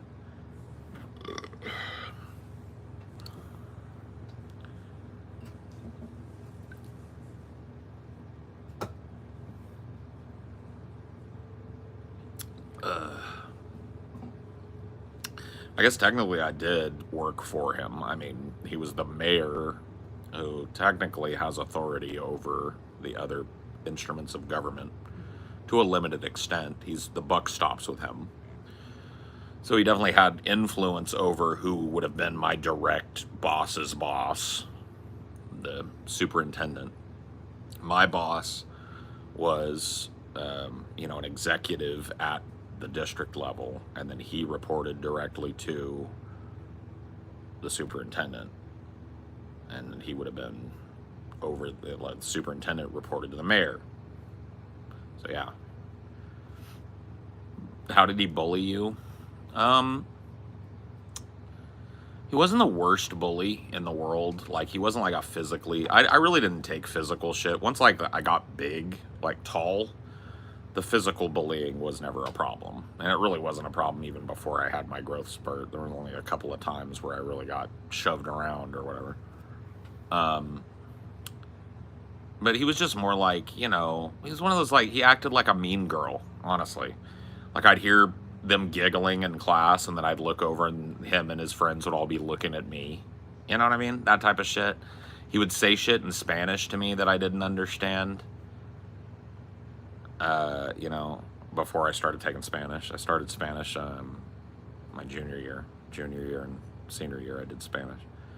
But yeah, my sophomore year, freshman year, he would say shit to me. He was just a prick, He was just a douchebag who liked to chirp, but that was it, And it was super easy to just ignore his stupid shit because it never escalated beyond that. But, he's just a piece of shit. I don't know. He also banged my stepsister. There's that. My dad's stepdaughter, my stepsister. Me and my friends were playing GoldenEye downstairs. It was a 2-story house. We were down in the living room. And I didn't even hear somebody. I didn't hear him up there fucking or anything. We were downstairs playing that game. All of a sudden, somebody goes, "Parky," and I look up, and it's fucking Brett Fraser standing there on my fucking steps in my house. And I was like, "What the fuck are you doing here?" He just like looked upstairs and then left. I was like, "Did you fuck my stepsister?" What? Okay. I don't think he knew she was my stepsister is the thing. Which means he didn't realize, he didn't even check in with her stepdad. Oh no, he was just there to roll and fucking bail, dude. Total class act. Yeah, if he had seen, her stepdad, he'd know that it wouldn't be a surprise to see you there. He was just retarded. I gotta be honest with you, bro. He's just not a smart person, which is like why it bothered me that I had to run in with him in a professional way, because it's like there's no fucking universe in which Brett Fraser should have been the mayor of anything. The dude was legitimately retarded. Like horribly, horribly over the top retarded. Yeah?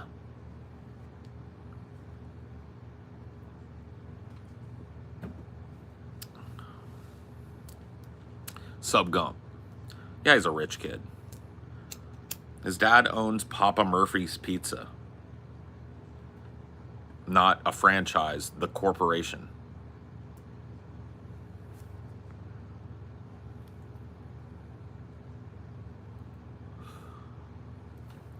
Yeah, he made the retarded pomegranate song. Pomegranates in my house tonight. Yep, the Pomegranate Rock song. Yep. That explains everything. Yeah, good old Nepo baby.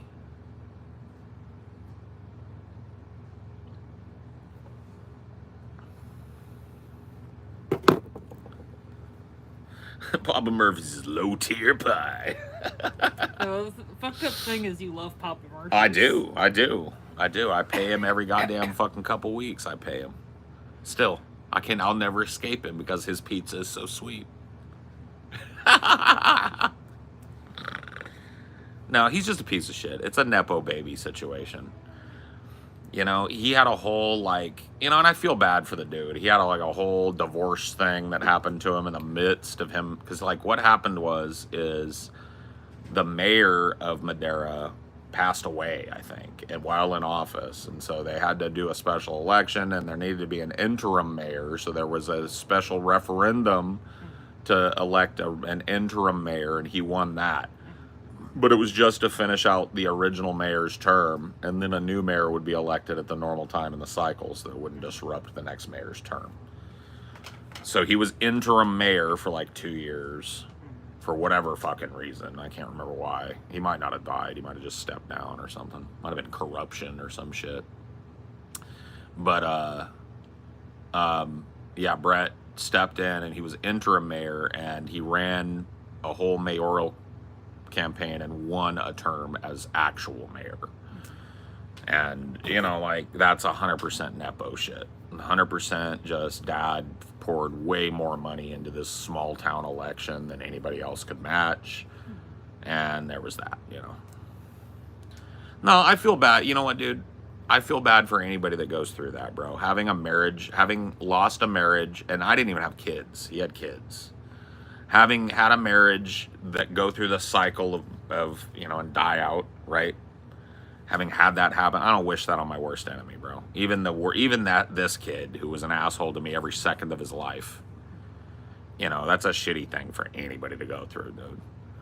That's not easy, you know. It would be that's the type of Schadenfreude I would feel bad about, you know. I would feel bad about exercising that personally. But that's just like from experience. Probably before I was divorced, I would have made fun of him for it. In fact, I think I did. Yeah, because he got divorced way before I did. So, yeah, I think I did make fun of him for it. But I understand what you mean. Everybody had a pretty fucking rough childhood and shit. Or at least everybody I knew did. For varying reasons, and most of the people I knew didn't bully other people and shit, so, you know, you're right about that. And then continue to be that, you know. No, he got a divorce with his kids and everything. It was like a big mess, because it was a public thing. It's like the mayor of Madera is going through a fucking public divorce. It's like, that had to really suck.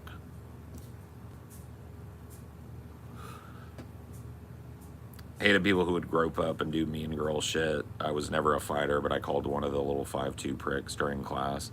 I was never a fighter either. I never, like, to this day, I'm never going to be the guy that takes it there. But, yeah, you know, like, some people you just had to get fucking real with them.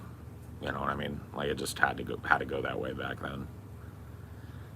I've never, like, jumped and just hauled off and punched somebody in the face in my life, but I've returned fire a whole bunch of times.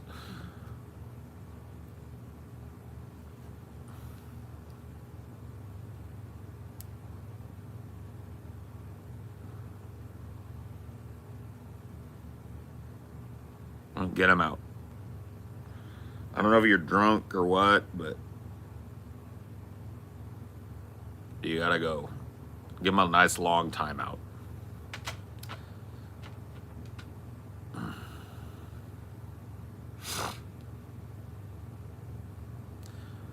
won't stop your takeoff, but I'll crash your landing. Oh, man. Yeah. Yeah, that hits. Ooh,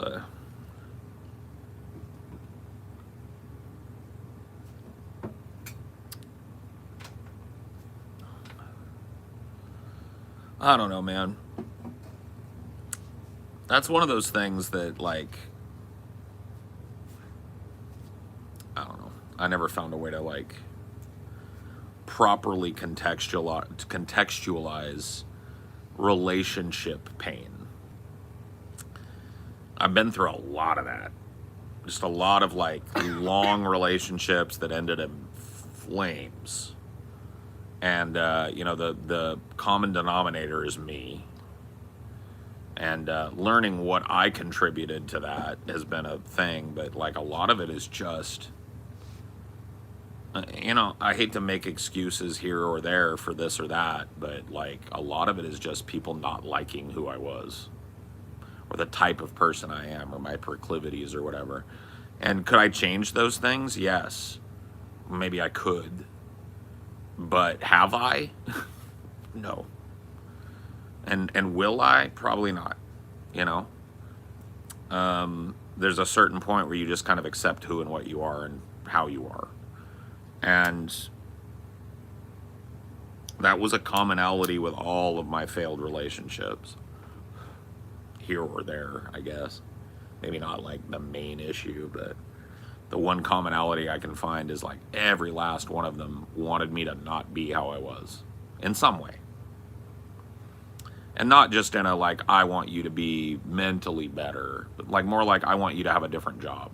I want you to have a different attitude about this or that. Well, like that kind of like non-acceptance is what has like the little death of 1,000 cuts of resentment.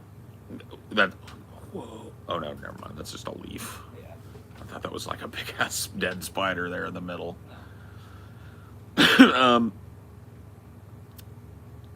Yeah, no, you're absolutely right about that. Because it starts, because like there's implication, and I think a lot of times people don't realize, and then maybe sometimes they do, and they do it because they realize the implication. But saying like, you know, you're miserable at this job and I want you to get another job is basically saying like the thing that's wrong with you is your job. And I don't like the way that you are, and so getting a new job is going to change the way you are. Right? And that implication becomes, yeah, you're right. It's the death of 1,000 cuts. It's immediately kind of like, but you don't realize the implication until years later. Yeah, there's a lot of that type of shit, you know? And like you can tell, like, just because like you described like some of like how frequently you would have arguments, and it was probably over like on the face of it stupid shit. Oh yeah, most of the time, yeah. Well, the thing about being in one of those types of toxic, argumentative relationships, and this is it's a sad kind of truth of it. You're never actually fighting about what you're fighting about. Yeah, it's like it'll be like triggered by like, oh, the dishes or some shit. The dishes or the laundry or whatever it is, right? You hate your job and I'm sick of you being depressed is almost always a proxy for being hurt or disappointed or not attracted to a person. You know what I mean? Like that kind of negging, it hits home when you're in a committed relationship where you're sharing bills, you're sharing a roof, you're sharing pets. It's like that, it doesn't matter. Like the marriage is just a piece of paper at that point. Like what matters is, are we negging each other here? Because if that's happening, we may as well just, that's what I've learned. I don't ever want to be that. you know? And I did my best, and I'm not trying to say I'm a martyr or whatever, but I did my best to avoid being that. But I'm not going to lie, I went there. You know, it's very easy when you feel hurt to just start unleashing a litany of your transgressions against them or their transgressions against you. And when you got to find healthy ways of letting that shit out. You cannot let little tiny things that seem not that big a deal, you just can't. Because pretty soon it's the death of 1,000 cuts again. All of that shit. You know what it typically is? He doesn't do the dishes, and I'm just saying from my past, he doesn't do the dishes. I've told him it's important for me to not have dishes in the sink. He doesn't care about me. That logical leap right there is what does it. And it doesn't immediately go there, but it's the death of 1,000 cuts. He doesn't put the toilet seat down. He doesn't make the bed. He doesn't dress the way I want him to dress. He doesn't talk the way he doesn't. I've asked him to cut his hair 5 times and he won't do it. It's all these expectations for how, and see, that's something that I've never had. And There's a bunch of expectations. It's like, a person. well, my therapist described it, and it just like went all over me because I understood it because I had nothing but sisters. It was like they're playing dress up with you. Yeah. Not just with your clothes, literally, but not just with that. I want Ken to be a doctor today. Yeah. I want Ken to be a lawyer today. I want Ken to make more money and have a nicer car. I want Ken to be happy. I want Ken to be fit. I want Ken to take me out all over the place, all over the world. I want Ken to be rich. And I was just like, I was just kicking back, and I fucking blubbered because I had not made that fucking connection. But it was true. And that is super common, apparently. Like, if your goal getting into a relationship, if you don't already like the person with all their flaws, just don't bother. Yeah, if you look at a person like, well, they're a project, then don't even start. Because it's going to end in flames. Because people might acquiesce at first, but you Oh, yeah. can't fundamentally change them. No, you never will. And if you don't like the person despite those flaws, now, but here's the thing. I'm big on this too. I try and be upfront about my flaws. Mm-hmm. Not like in gory, gruesome detail, because you really can't Yeah. explain to a person Everything. every little fucking, you don't even know what that person's going to be triggered by. But an overarching, like, here's kind of how I am, you got to have that before you even try cohabitating. You got to know each other on that level.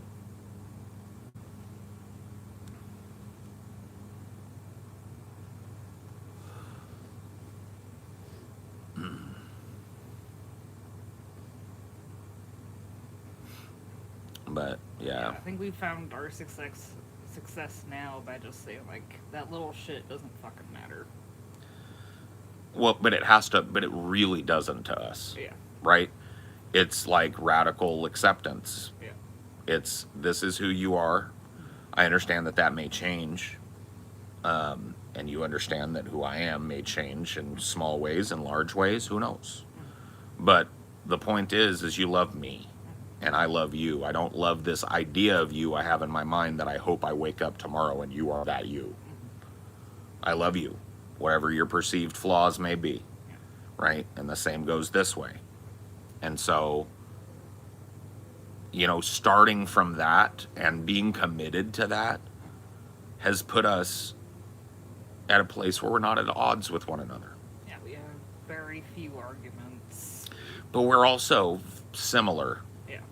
in a lot of ways. We're different in a lot of ways too, but Yeah. like just in a lot of very key cohabitation ways, you and I are very similar people. Yeah, we're not, like, trying to have the fucking home shopping network fucking shit. No, we're not trying to have a house that you could fucking like bring people over and shoot a movie in because it's so picturesque. It's just, it's a functional house, and that's all we care about.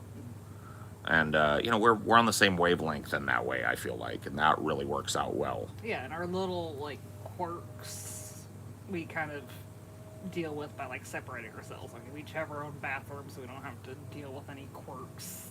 But fucking Yeah, I mean it's and little things like that, plus being comfortable enough to spend time even when we're cohabitating, doing our own thing, right?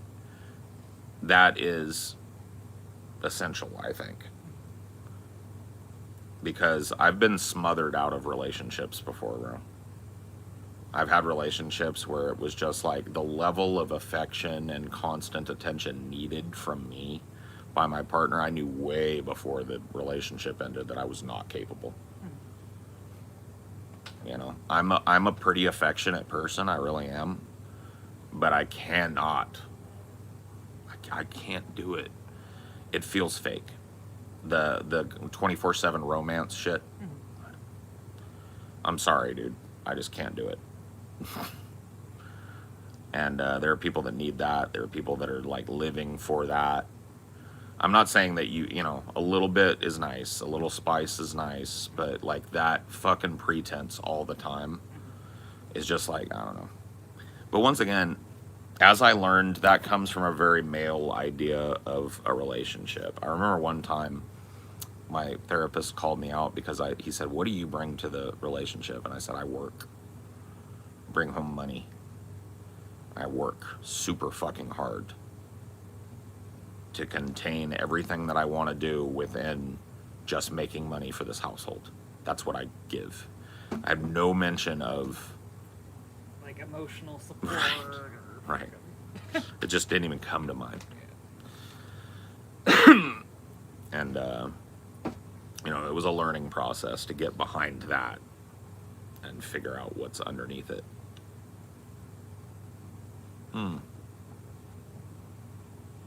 I will say that, and this is probably apparent to people that watch me, and something I've worked on, but I have a little bit of a misogynistic streak. I don't like it, but it's an impulse that comes from my upbringing. As a little boy who was surrounded by nothing but sisters, my dad was like God to me. And my dad was just the most, men are from Mars, women are from Venus. Here's how women are.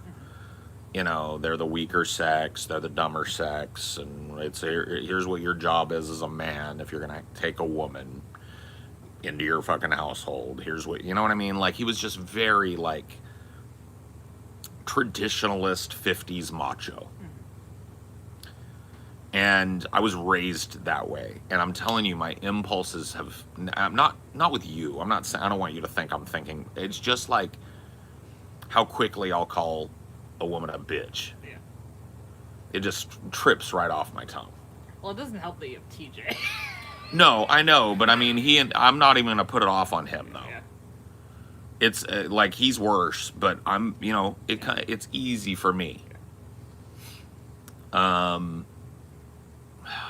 trying to think of examples where this is like cropped up in my life in various ways. Well, like when we watched Terminator 3, you realize like maybe I was just being a little misogynistic when I said it sucks. Yeah. Well, we watched it and I actually enjoyed the whole movie, and I thought that the villain was actually pretty cool. Yeah. And I remember the first, because I only watched it one time and I was young. Yeah, you're like in your 20s or something. Yeah. I remember I never watched it again because I remember thinking like, this stupid bitch Terminator is just retarded and didn't work. But it actually did work. It was really good. So, yeah, that might have been a tinge of misogyny there. It was also like, there was like this enclave of dudes, and maybe it was necessary to blow off steam, but like the way we used to talk about our partners within that little like dude enclave, not like insulting to them, but just like dismissive of their desires and positions and emotions Well, and because shit. like the thing with like women friends is if they talk about that, it becomes like a cycle of like you should just dump them. You Right. can't just like put that out there if you don't want to be like pressured to dump them. So I think maybe women do that a little bit less, but Yeah, I don't know. So you know, I acknowledge it though, and it's something I definitely like struggle with. Um, but it really where it remains to me is women in positions of authority. Yeah. Like, you think there's some tinges of misogyny to how you view, like, Kamala Harris and stuff like that? Maybe, yeah.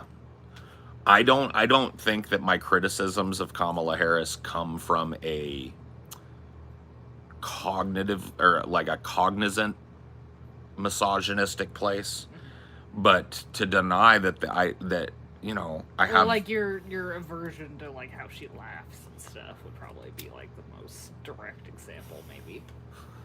maybe. I mean, I don't know. I mean, some people just have an annoying ass fucking laugh, but yeah, maybe it's misogynistic. Maybe my view of her as a super duper weak candidate is misogynistic. Maybe not like in an overtone, but as an undertone, Yeah. right? I don't know. I'm allotting for that being a possibility and just being completely intellectually honest rather than obfuscating how I truly feel. Like, yeah, is there a part of me that kind of like wrings my hands and worries about a woman's ability to handle the job of the presidency at this critical time? Maybe there is. Yeah, maybe there is. I don't know.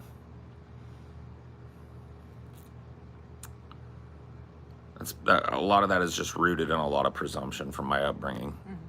You know, and at the very least, I realize that. Yeah. But it makes me realize how strong psychological conditioning is. Well, I mean, like, it's the same with, like racism, too. Like, it's not like you're a racist, but I'm sure certain things that you were I don't even want to say. drenched in Dude, as a kid. I don't even want to say it. Yeah. I don't even want to say, because there are times. It's usually okay. I get really mad, and it's not like road rage level mad, but I get angry on the road when people do dangerous shit because they've just put my life and my passenger's life, whoever they usually it's my wife and my animals, right? And there are times where I will see who's driving and I will think the most vile shit just comes right up. And it's just like, I remember my dad just, whatever racial group Yeah. he thought that person looked like they were, was at the forefront. You know, or if it was a chick, you know, fucking broad.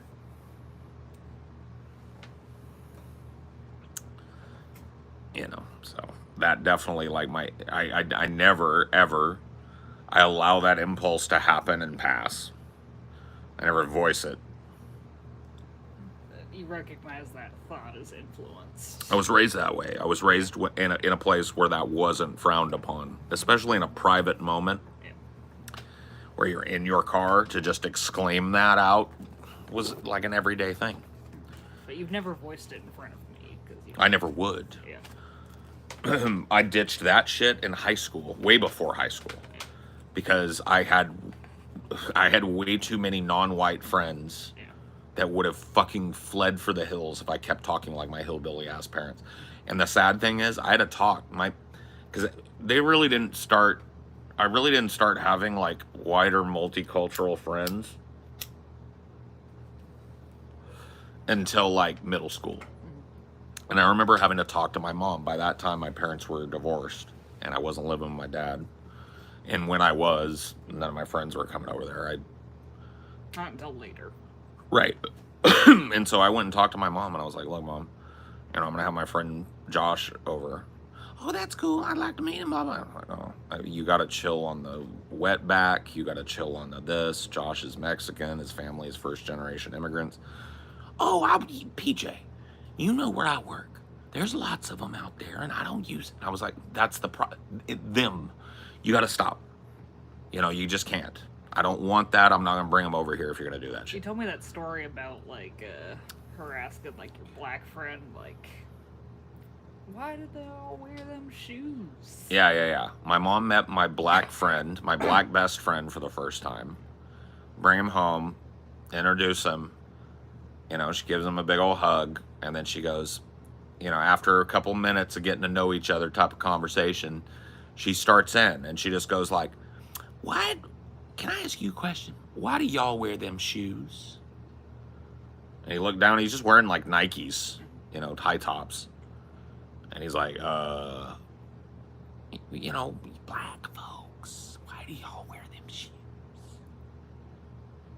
He's like, I don't know, they're comfortable or whatever. And I was like, Mom, X-nay on the Bexnay. Stop it.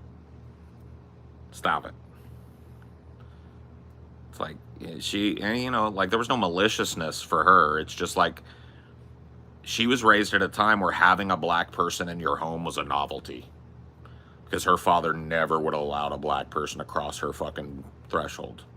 Ever. And so she had no maliciousness in her heart for him. But her reaction to him like he was some sort of foreign exhibit or some shit was just not, Yeah,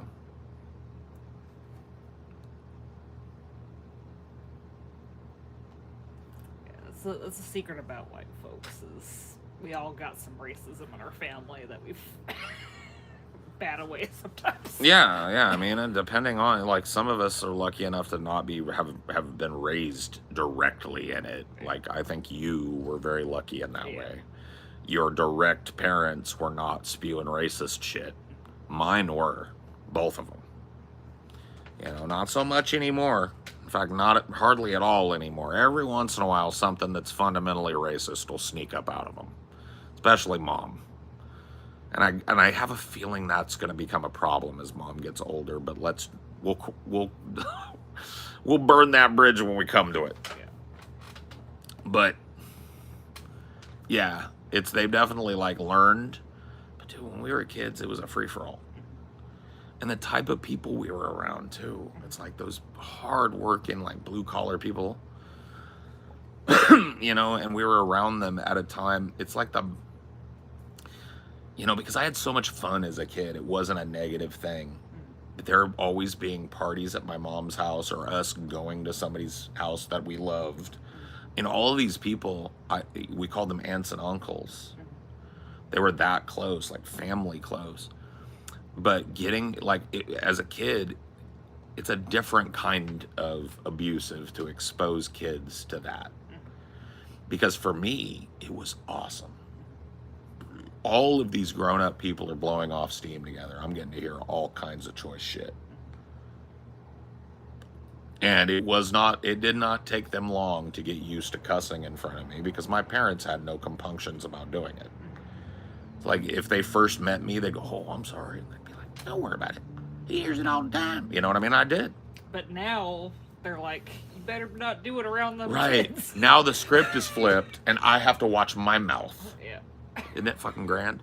I was apologizing to my mom the other day for cussing so much on the phone. I was just talking to her and I was like, fucking, sorry, mama. What is that about? She cussed like a fucking drunk sailor my entire life. And now the script is flipped. Whatever, bro.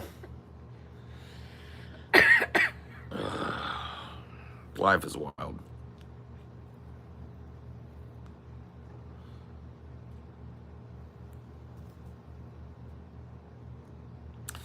Oh yeah, the soft racism of low expectations is what you're talking about, Phoebe. That's what the right wing calls it. And it's absolutely the case. This like leftist tendency to assume that a person is black, you know what their struggle and story is. You know what they're from, how they were raised, what they're into, what they care about, just by their blackness or just by their Hispanicness. That's where Latinx came from. It's a bunch of like effete white liberals at colleges deciding that Latin people didn't want gendered pronoun expressive fucking terminology. So yeah, I mean that's what the right wing calls it, and I tend to agree with it in principle as stated. The soft racism of low expectations. Yeah, just the right wing goes too far in saying that like none of those stereotypical struggles exist. Right. At They all. use it as an excuse to ignore the existence of those broader demographical problems. Yeah. But it is absolutely true that when you meet a black person, you shouldn't assume anything about that black person other than that they're a black person. And there's a lot of layers of presumption and assumption that go into how people perceive black people. I mean, you want to watch a good movie about that? Watch Get Out. So realistically portrayed in the first hour or so of the movie before it gets supernatural and crazy. That, like, soft, liberal racism. The low expectation racism. Very accurately portrayed there. So you're absolutely right.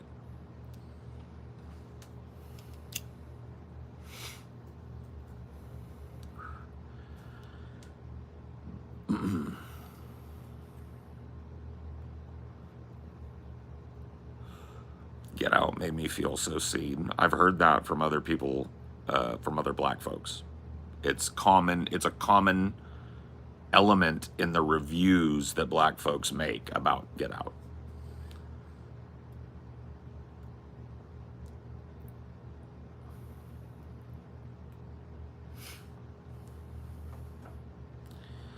And it's like it was so perfectly portrayed, the way that the main character is chill about it. Yeah. He just kind of shrugs it off because he understands it comes from a good place, or it comes from a. Or it's supposed to. It's supposed to be good, right? And he's rather not fight about it. Yeah. So it's not like he's like instantly offended. Yeah. He And like just- he's almost more suspicious of the black people around him. Like he gets suspicious of the maid first. Well, because they're acting white, yeah. like insanely white, which is another. It's almost racist for him to have assumed that a black person has to have a certain accent or a certain affinity. Yeah.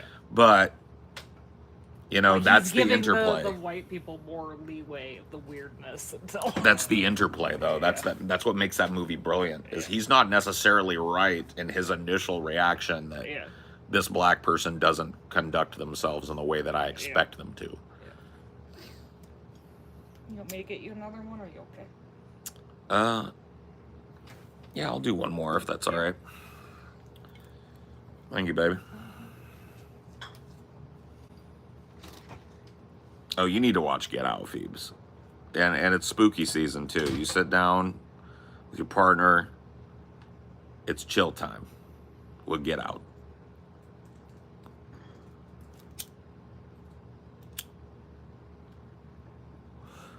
What part of America are you from, white man? How, white man? I'm from California, bro. Hello, white man. Hello, paleface. From what far-flung country do you hail from? America. Yes, I have heard of this place. Many palefaces there.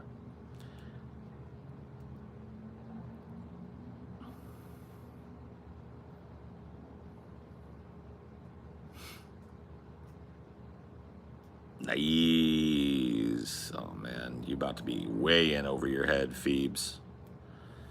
Ooh, Lord have mercy. We're gonna have to put 2 or 3 new mods up soon.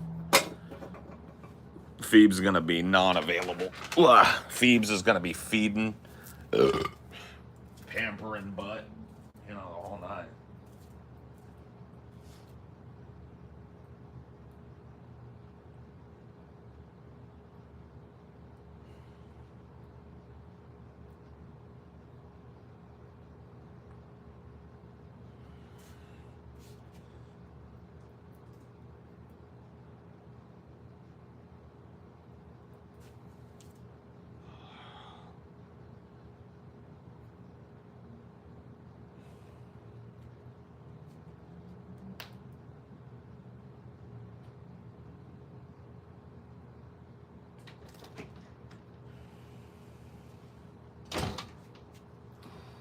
I had to have a little conversation with Cricket.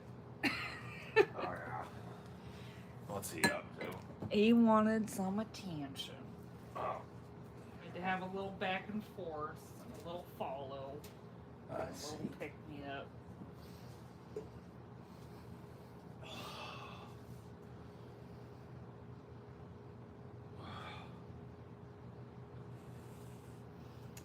I had to take a break from my squats because my knee's been kind of. Funky lately. Yep. Left knee. Wow. A bad knee. Yeah, I'm trying to think, like, you could try doing, like, what I do, like, with this, just to stretch it, if not, put all your weight on it. Because you're definitely putting more weight when you're trying to do it like that. Yeah.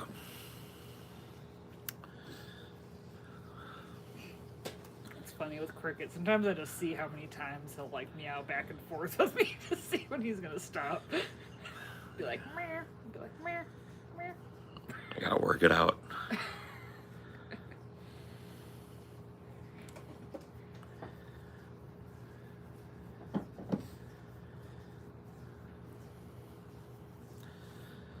You think we'll get a January 6th part 2? No. Because it was shockingly easy how easily they got in last time. So I feel like they have more things in place now. There might be some sort of riots and shit, but I don't think they're gonna get anywhere near the Capitol building.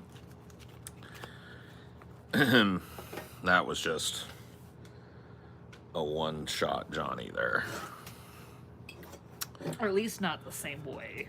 They'd have to do it differently. Yeah, they'd have to do like a drone strike or some shit, because approaching, like, getting that many people on the ground in DC on that day is going to be impossible. They're just not going to let it happen at this point. 'Cause, yeah, when we were watching that like coverage of it, it was just insane how like few safeguards they had. Yeah. You ever argue with your cat? All the time. He always wins the argument, though, ultimately, because I'm not willing to follow through on any punishment. So I will. I have to be. I'm more harsh with him than you are. Well, that's I'm your his mom. yeah. You're the mom. Yeah, like It's I just know- like me with Dinor. When there's a real disciplining needing, Dad's doing it. Yeah. And it's the flip with Cricket. Yeah. We're a blended family, so we gotta operate on that level.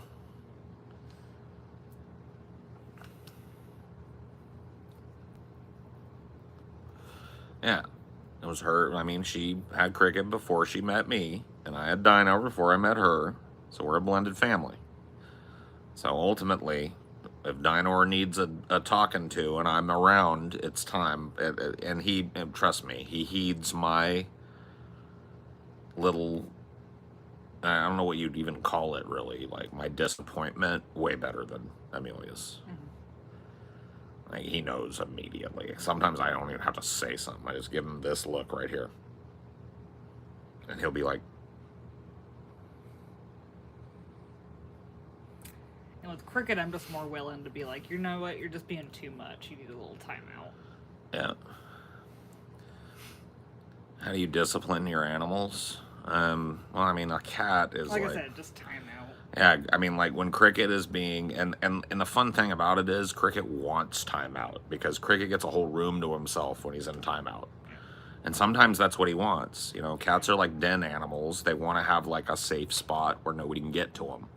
So he will spoil around and be a little pester ass sometimes just I'll because put him in there, right. and I'll close the door, and he'll chill out. Right. Like, if he hated it, he'd be like clawing at it all. No, he chills out. He wants to be in there. So like that's the only discipline that Cricket gets is timeouts. Dinor, like some vocal commands and stuff, like when there's dominant stuff going on, because Dinor has always had a problem with that. And the thing that I learned when he was a puppy was I pin him on his back with my hand and I loom over him and I don't let him get up until he calms down. When he was a puppy, I used to show him my teeth. Like they said, that's like what mom dog will do when puppies are acting up. And so I would do that to him. Yeah, Until- like, you can't do the exact same thing with cats because, like, mom will pick them up at her scruff, but when they're adult cats, that can hurt them if you Yeah. just grab Same them. thing with dogs. Yeah. You can pick up a puppy that's 1 or 2 months old and of a smaller size by the scruff, okay. Can't do it when they're 6 months old. It hurts them. So yeah, Dynor is very sign language based. Like he does a whole bunch of tricks based just on hand signals. And so you really like, he's got a couple of like trigger words that I use. And the most effective one is just, hey. But I put a lot of power behind it. He will stop right in his tracks if I use that. And then he'll immediately put his tail down and he'll walk into the house. He knows he's done bad. Like, you can see, like, he was barking out here like an idiot, so he's inside. That's his punishment. Yeah. But, yeah, you know. But we don't have expectations that our pets are going to learn from the punishment. So. Well, I mean, like, ultimately, Dynor is better than he was when he was a puppy in terms of being a spaz. He's a way chiller dog now, and you can tell him to do certain things, and he will do Yeah. them. But in terms of, like, barking at a noise, That's- you're not going to, like, magically get him to ignore it. Well, I could train him to do it, Yeah. but the amount of work that it would be to get his heavily triggered bark instinct down, we'd have to work with him a year straight every day. Versus just like, all right, you're just going inside. Yep. And, you know, It's not like these boys aren't spoiled rotten. We're both home all day. yeah. So, like, their little timeout is, like, a fraction of the time. they have Dynor spent. barely ever gets a timeout, Yeah. but sometimes he has to get it. Like like Dynor will get timeouts, just like mandatory timeouts. If there's somebody that needs to come in the house to fix something, Yeah. because just he will goes to be the bedroom. he will be up their ass the whole time. They think he's cute and they pet him, and then I go like, all right, Dynor, come on, and he'll immediately just turn around and go straight to the bedroom. He knows. They don't understand. Dynor doesn't stop. No. Dynor's not happy with just to meet you and then go about his business. He wants you to give him attention 99% of the time you're there.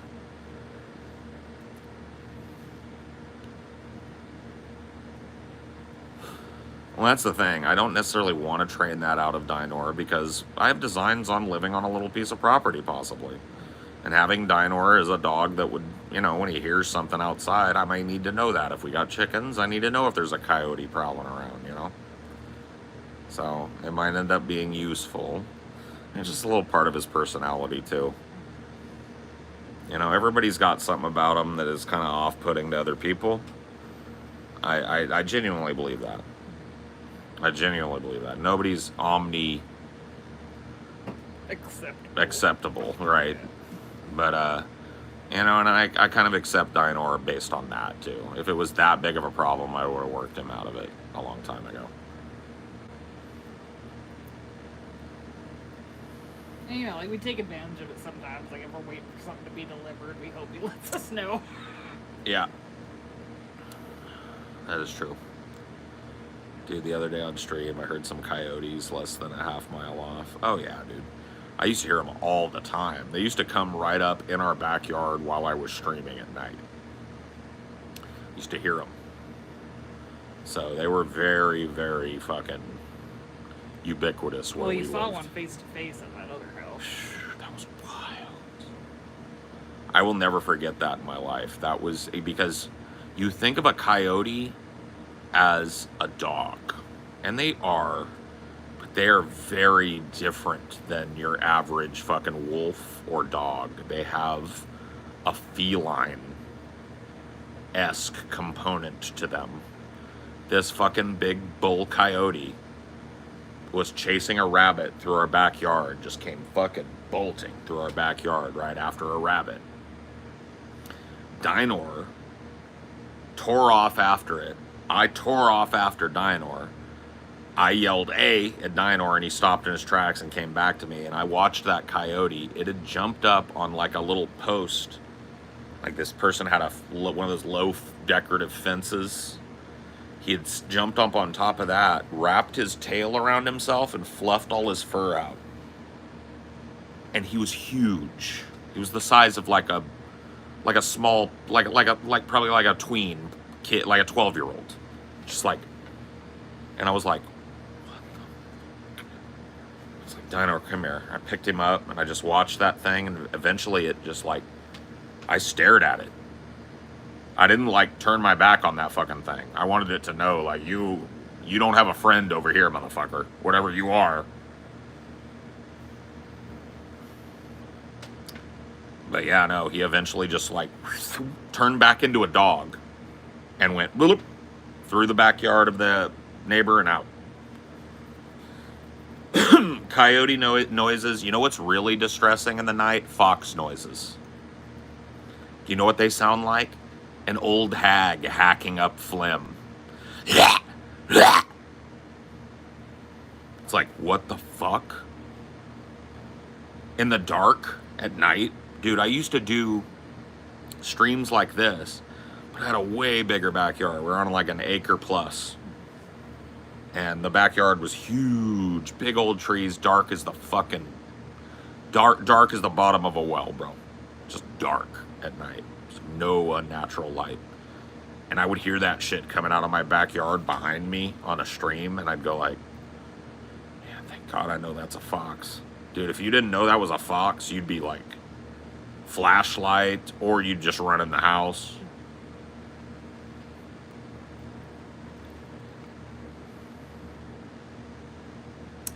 Coyotes, when they're close enough to where you can hear them chittering with themselves, sound kind of like hyenas. Yip, yip, yip, yip, yip. That kind of thing. That's how they like yip at each other when they're in a pack. So when you hear those noises, there's always 2 or 3 or 4 coyotes. And I used to hear that shit all the fucking time out there. But you know what, dude? I kind of like living around those types of things. It's You part gotta be smart about it. Yeah, it's part of the ecosystem. If those types of predators didn't exist, there would be rats all over every fucking thing. Right? There would be rabbits eating every goddamn thing. So it's like part of the equilibrium when you live out in the fucking boons, bro. We have kind of that with the sheer amount of cats. I'm sure we'll never see a mouse ever in this neighborhood. 'Cause Yeah. There's like 50 cats fucking. And I gotta tell you, if I live out in the country and we've got chickens and coyotes, right?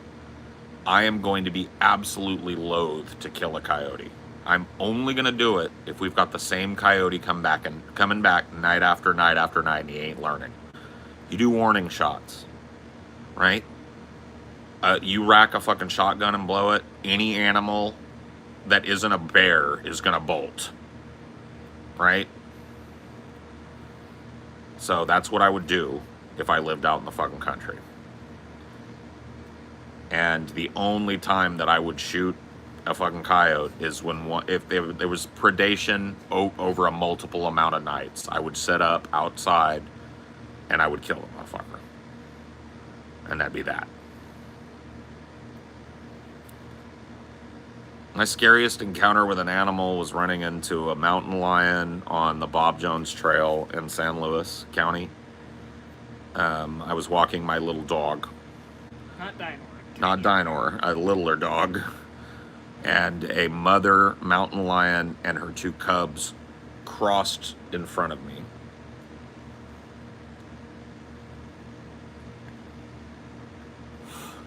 I backed off until she left my sight, and then I turned around and walked up the trail and warned every last person that was coming the other way. That was Boogie, yeah. Yeah, that's that, dude. That'll put the fear of God in you. Especially, like, some people don't understand. They see it and they're like, oh, big kitty. Oh, my God. Dude, a mountain lion will kill you straight up dead. They go right for your throat, and there's nothing you can do. They rip your throat right out. Either your throat or the back of your neck. They're going for one of the two, and good luck. Remember in Tiger King where that guy's arm was bitten? Yeah. That's a major blood vessel too, your brachial artery. Oh, yeah. Yeah, a person could have easily bled out right there. But yeah, it's not uncommon. I mean, mountain lions are, the California Fish and Game Department and stuff is constantly darting and relocating mountain lions that are getting ever closer and closer due to the fires and shit, the degradation of their fucking natural hunting grounds to human civilization. They do the same with bears, right? Black bears. There are no grizzlies left in California, so you can't even see those. But black bears get relocated all the time into the deep wilderness and shit. Sometimes over state lines, just to keep them away from people. And they find their way right back. The sad truth of the matter is that a lot of these animals, once they've learned that human beings have trash, that if you go to where the sound and light is, that you're going to find garbage and edible shit everywhere, there's no amount of relocation that you can do for them. Bears naturally will range hundreds of miles in search for food, so there's nowhere you can take them. They're going to find a city, they're going to end up in somebody's backyard, breaking into somebody's trash.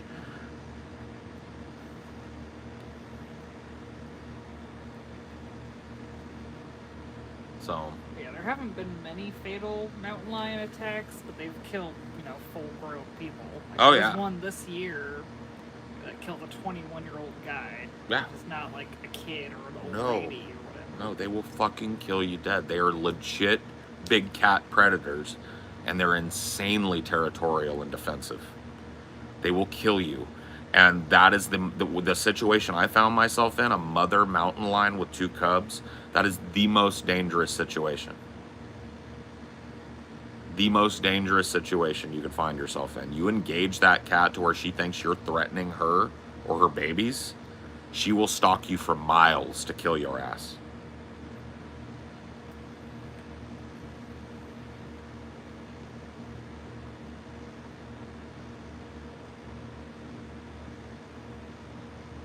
So my fucking knowledge of that kicked in. I was very lucky that I saw her before my little dog saw her.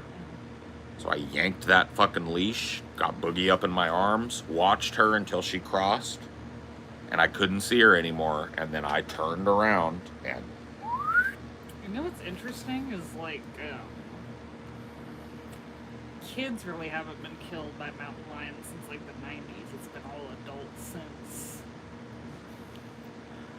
yeah, I mean, the places that mountain lions are liable to kill you are places that it's not super common for children. I mean, now the Bob Jones Trail is an exception. Yeah.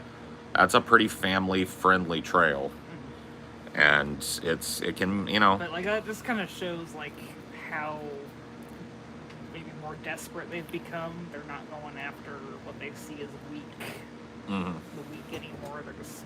I think most of the time, they're not preying on a human being to eat it. Yeah. I think most of the time what's happened is a human being has strayed too close to it and it has triggered fight or flight. And if they're going to fight. They don't have a flight. Especially if they got babies around, because the babies can't run. Yeah. They can't pick up 3 babies. She had 2 that I saw. So.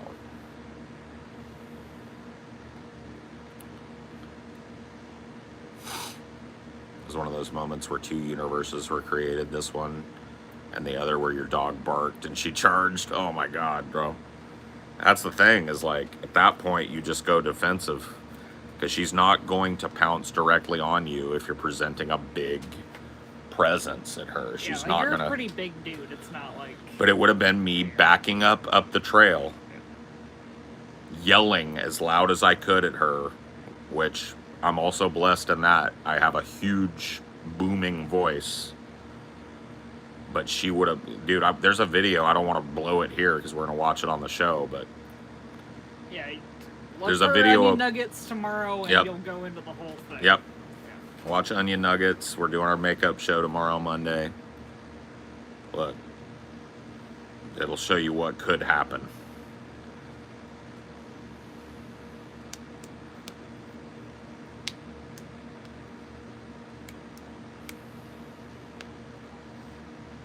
It might not want to fight because some cats prefer to burn energy on something that will get them nothing. Well, she had babies, so she's not going to be looking to do that. She was looking to get her babies somewhere where she could stash them so she could hunt. So she wasn't looking to kill nothing. She wasn't hunting with her babies. So those Yeah, they were probably too little to even. they weren't teenagers. They were little fuzzball babies. They're adorable, but that doesn't mean you should go. You don't up go, to- oh, look at the baby. You would have been dead. Yeah, you see a baby, anything in the wild, you should probably run the other way. 'cause- Yeah, especially if it's a predator. Yeah. Especially. But even if like it's a baby moose or a baby deer or something, you could be in fucking trouble.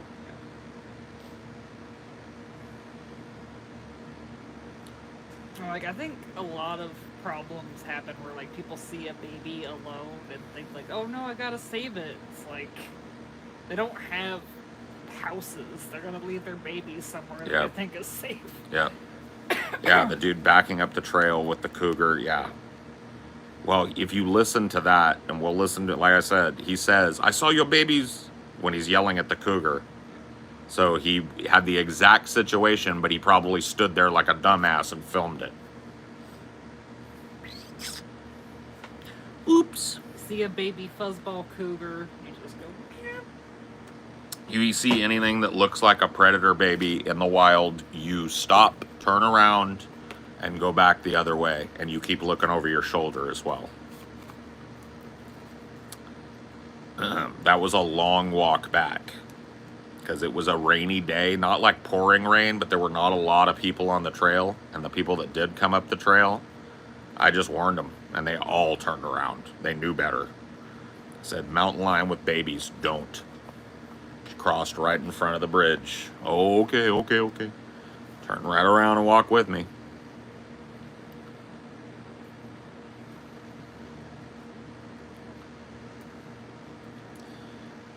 You think they moved her? So, well, one of the dudes there, because I didn't have my cell phone on me, one of the dudes there called the wildlife people and let them know, mother mountain lion, 2 babies. I talked to the dude.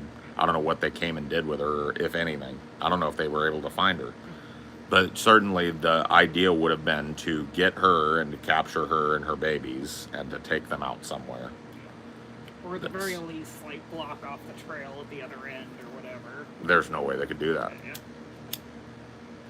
Oh, you mean like block off the trail to access? people. Yeah, they could do that. They probably told people on the other end, Yeah. like, They probably closed it at both ends and all of that, but I just left. It was in a bad spot. Was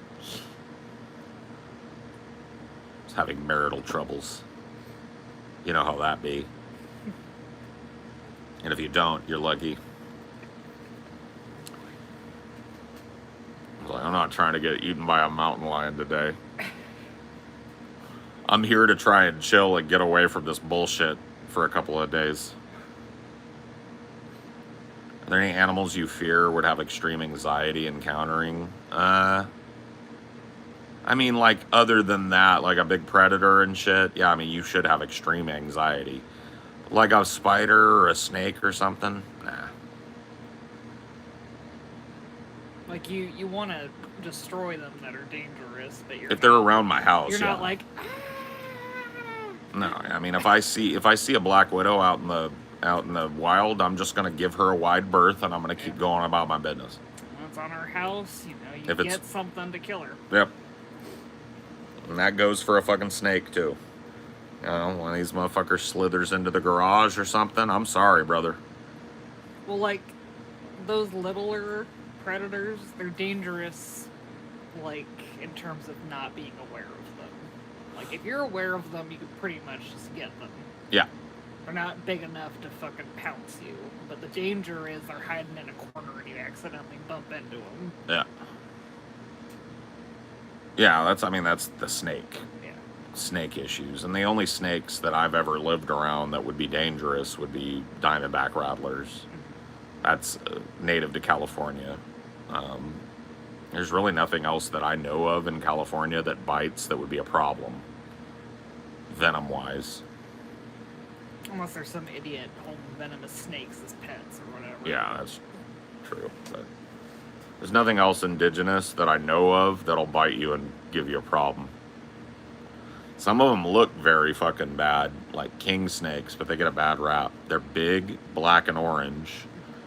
They're beautiful snakes, and they're actually really docile snakes.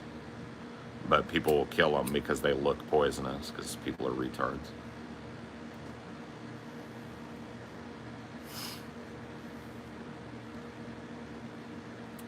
Oh, grasshoppers too. You'll get a little skeeved by a grasshopper. Yeah. Yeah, I don't like grasshoppers. Fuck them. Well, once It's not again, even anxiety, it's like just disgust. I just don't like the way they're put together. They're Yeah. too much chitin. Not enough fucking animal there. Too much wing and chitin. I really don't see any benefit to marry anyone. Then don't. There's the legal and tax is definitely like that's why people were fighting so hard for same-sex marriages. They didn't want to Right. leave their spouse with nothing, with none of the marital Right. benefits of.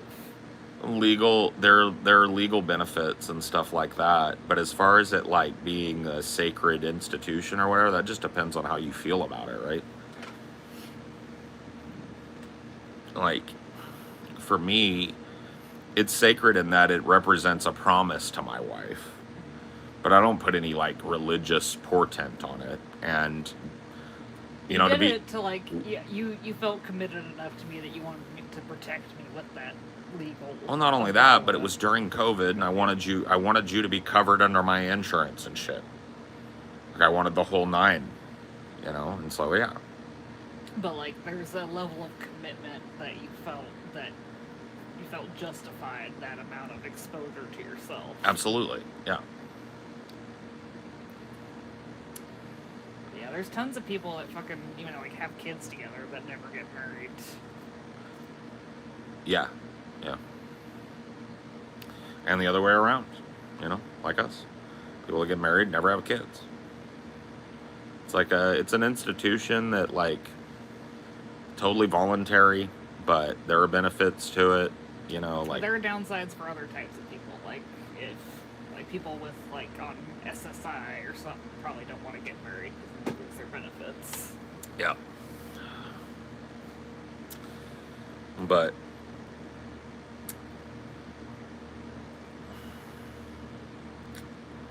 I don't know, man. Just took a long time to remember or to learn all of that, you know. A lot of on my end at least, a lot of failure and a lot of just like challenging presumption when it came to what I thought I had to do.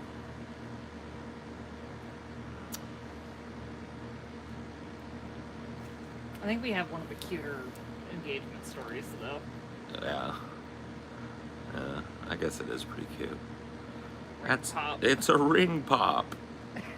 It's a juicy jewel of flavor. Yeah. We didn't end up eating many of them though. You probably did need to get the whole box. Well, that was the only way I could get them. Yeah. I couldn't find a single ring pop, and you know it was COVID, so none of the places were open that would have a single ring pop. So it was box or bust, you know. Yeah. We had a few of them, but at a certain point it was just like, what are we gonna do? They're just like not They're that not great. great, yeah. No, they're just not. There's great. better lollipops. Yeah, out way there. better lollipops. We're not really lollipop people either. Mm-mm. No, I don't really like hard candy usually as a rule. I like gummies and like chewy candy and stuff. I'm a big gummy nerd. Like I'll eat a whole half-pound bag of gummy bears like lickety split. Did you ever get your ring resized? I did, and it still ate my finger completely for breakfast. I can't wear it. Yeah, it's one of those things like we'd have to like maybe try like super expensive electroplating, and even then it's like 50-50 on whether that would even help. Yeah. Yeah, the lady at the shop basically told me that like the only thing that they could do is electroplate it platinum. Because platinum apparently is the most hypoallergenic metal in existence. And she said, and there would be no guarantee, obviously, that my finger would like it, well, because like it's not the most hypoallergenic. Like the stainless steel you're wearing. now Well, is I mean, like the most- precious metal Yeah. is what I meant. Yeah. And I just don't want to fucking pay $400 to have them dip my fucking ring or electroplate my ring platinum, and then have it eat my fucking finger. So you know what, dude? I've got a really nice ring. I'll keep it. It's a good something. Maybe I'll get it made into I'll put it on a chain. That'd be kind of cool. But I don't even know if I could wear a chain though. That's the thing.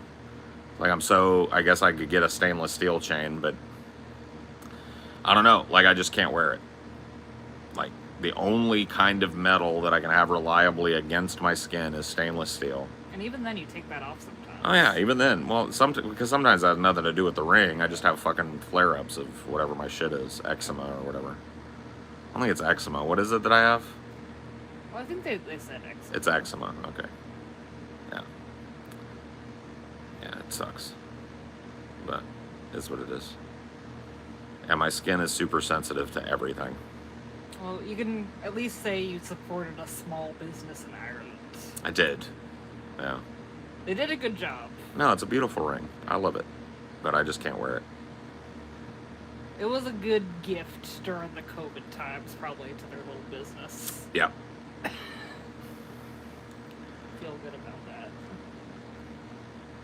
What if you got it laminated? I used to do that. I actually had a ring that was made of tungsten in my first marriage. Which is also supposed to be fairly From hypoallergenic. the reason that I got it. Yeah.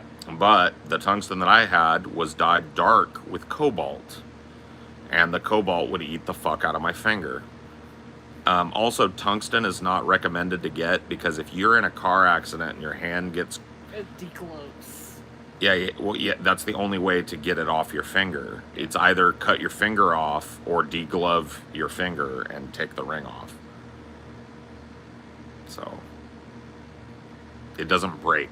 It just bends. But you had to paint it every day. Yeah, I had, well, not every day, but every couple of days, I would have my wife paint it with clear nail polish on the inside, and that would help. It helped. It would keep it from eating my finger. It's just a pain in the fucking ass. Yeah, you don't want to do that again. No, I don't.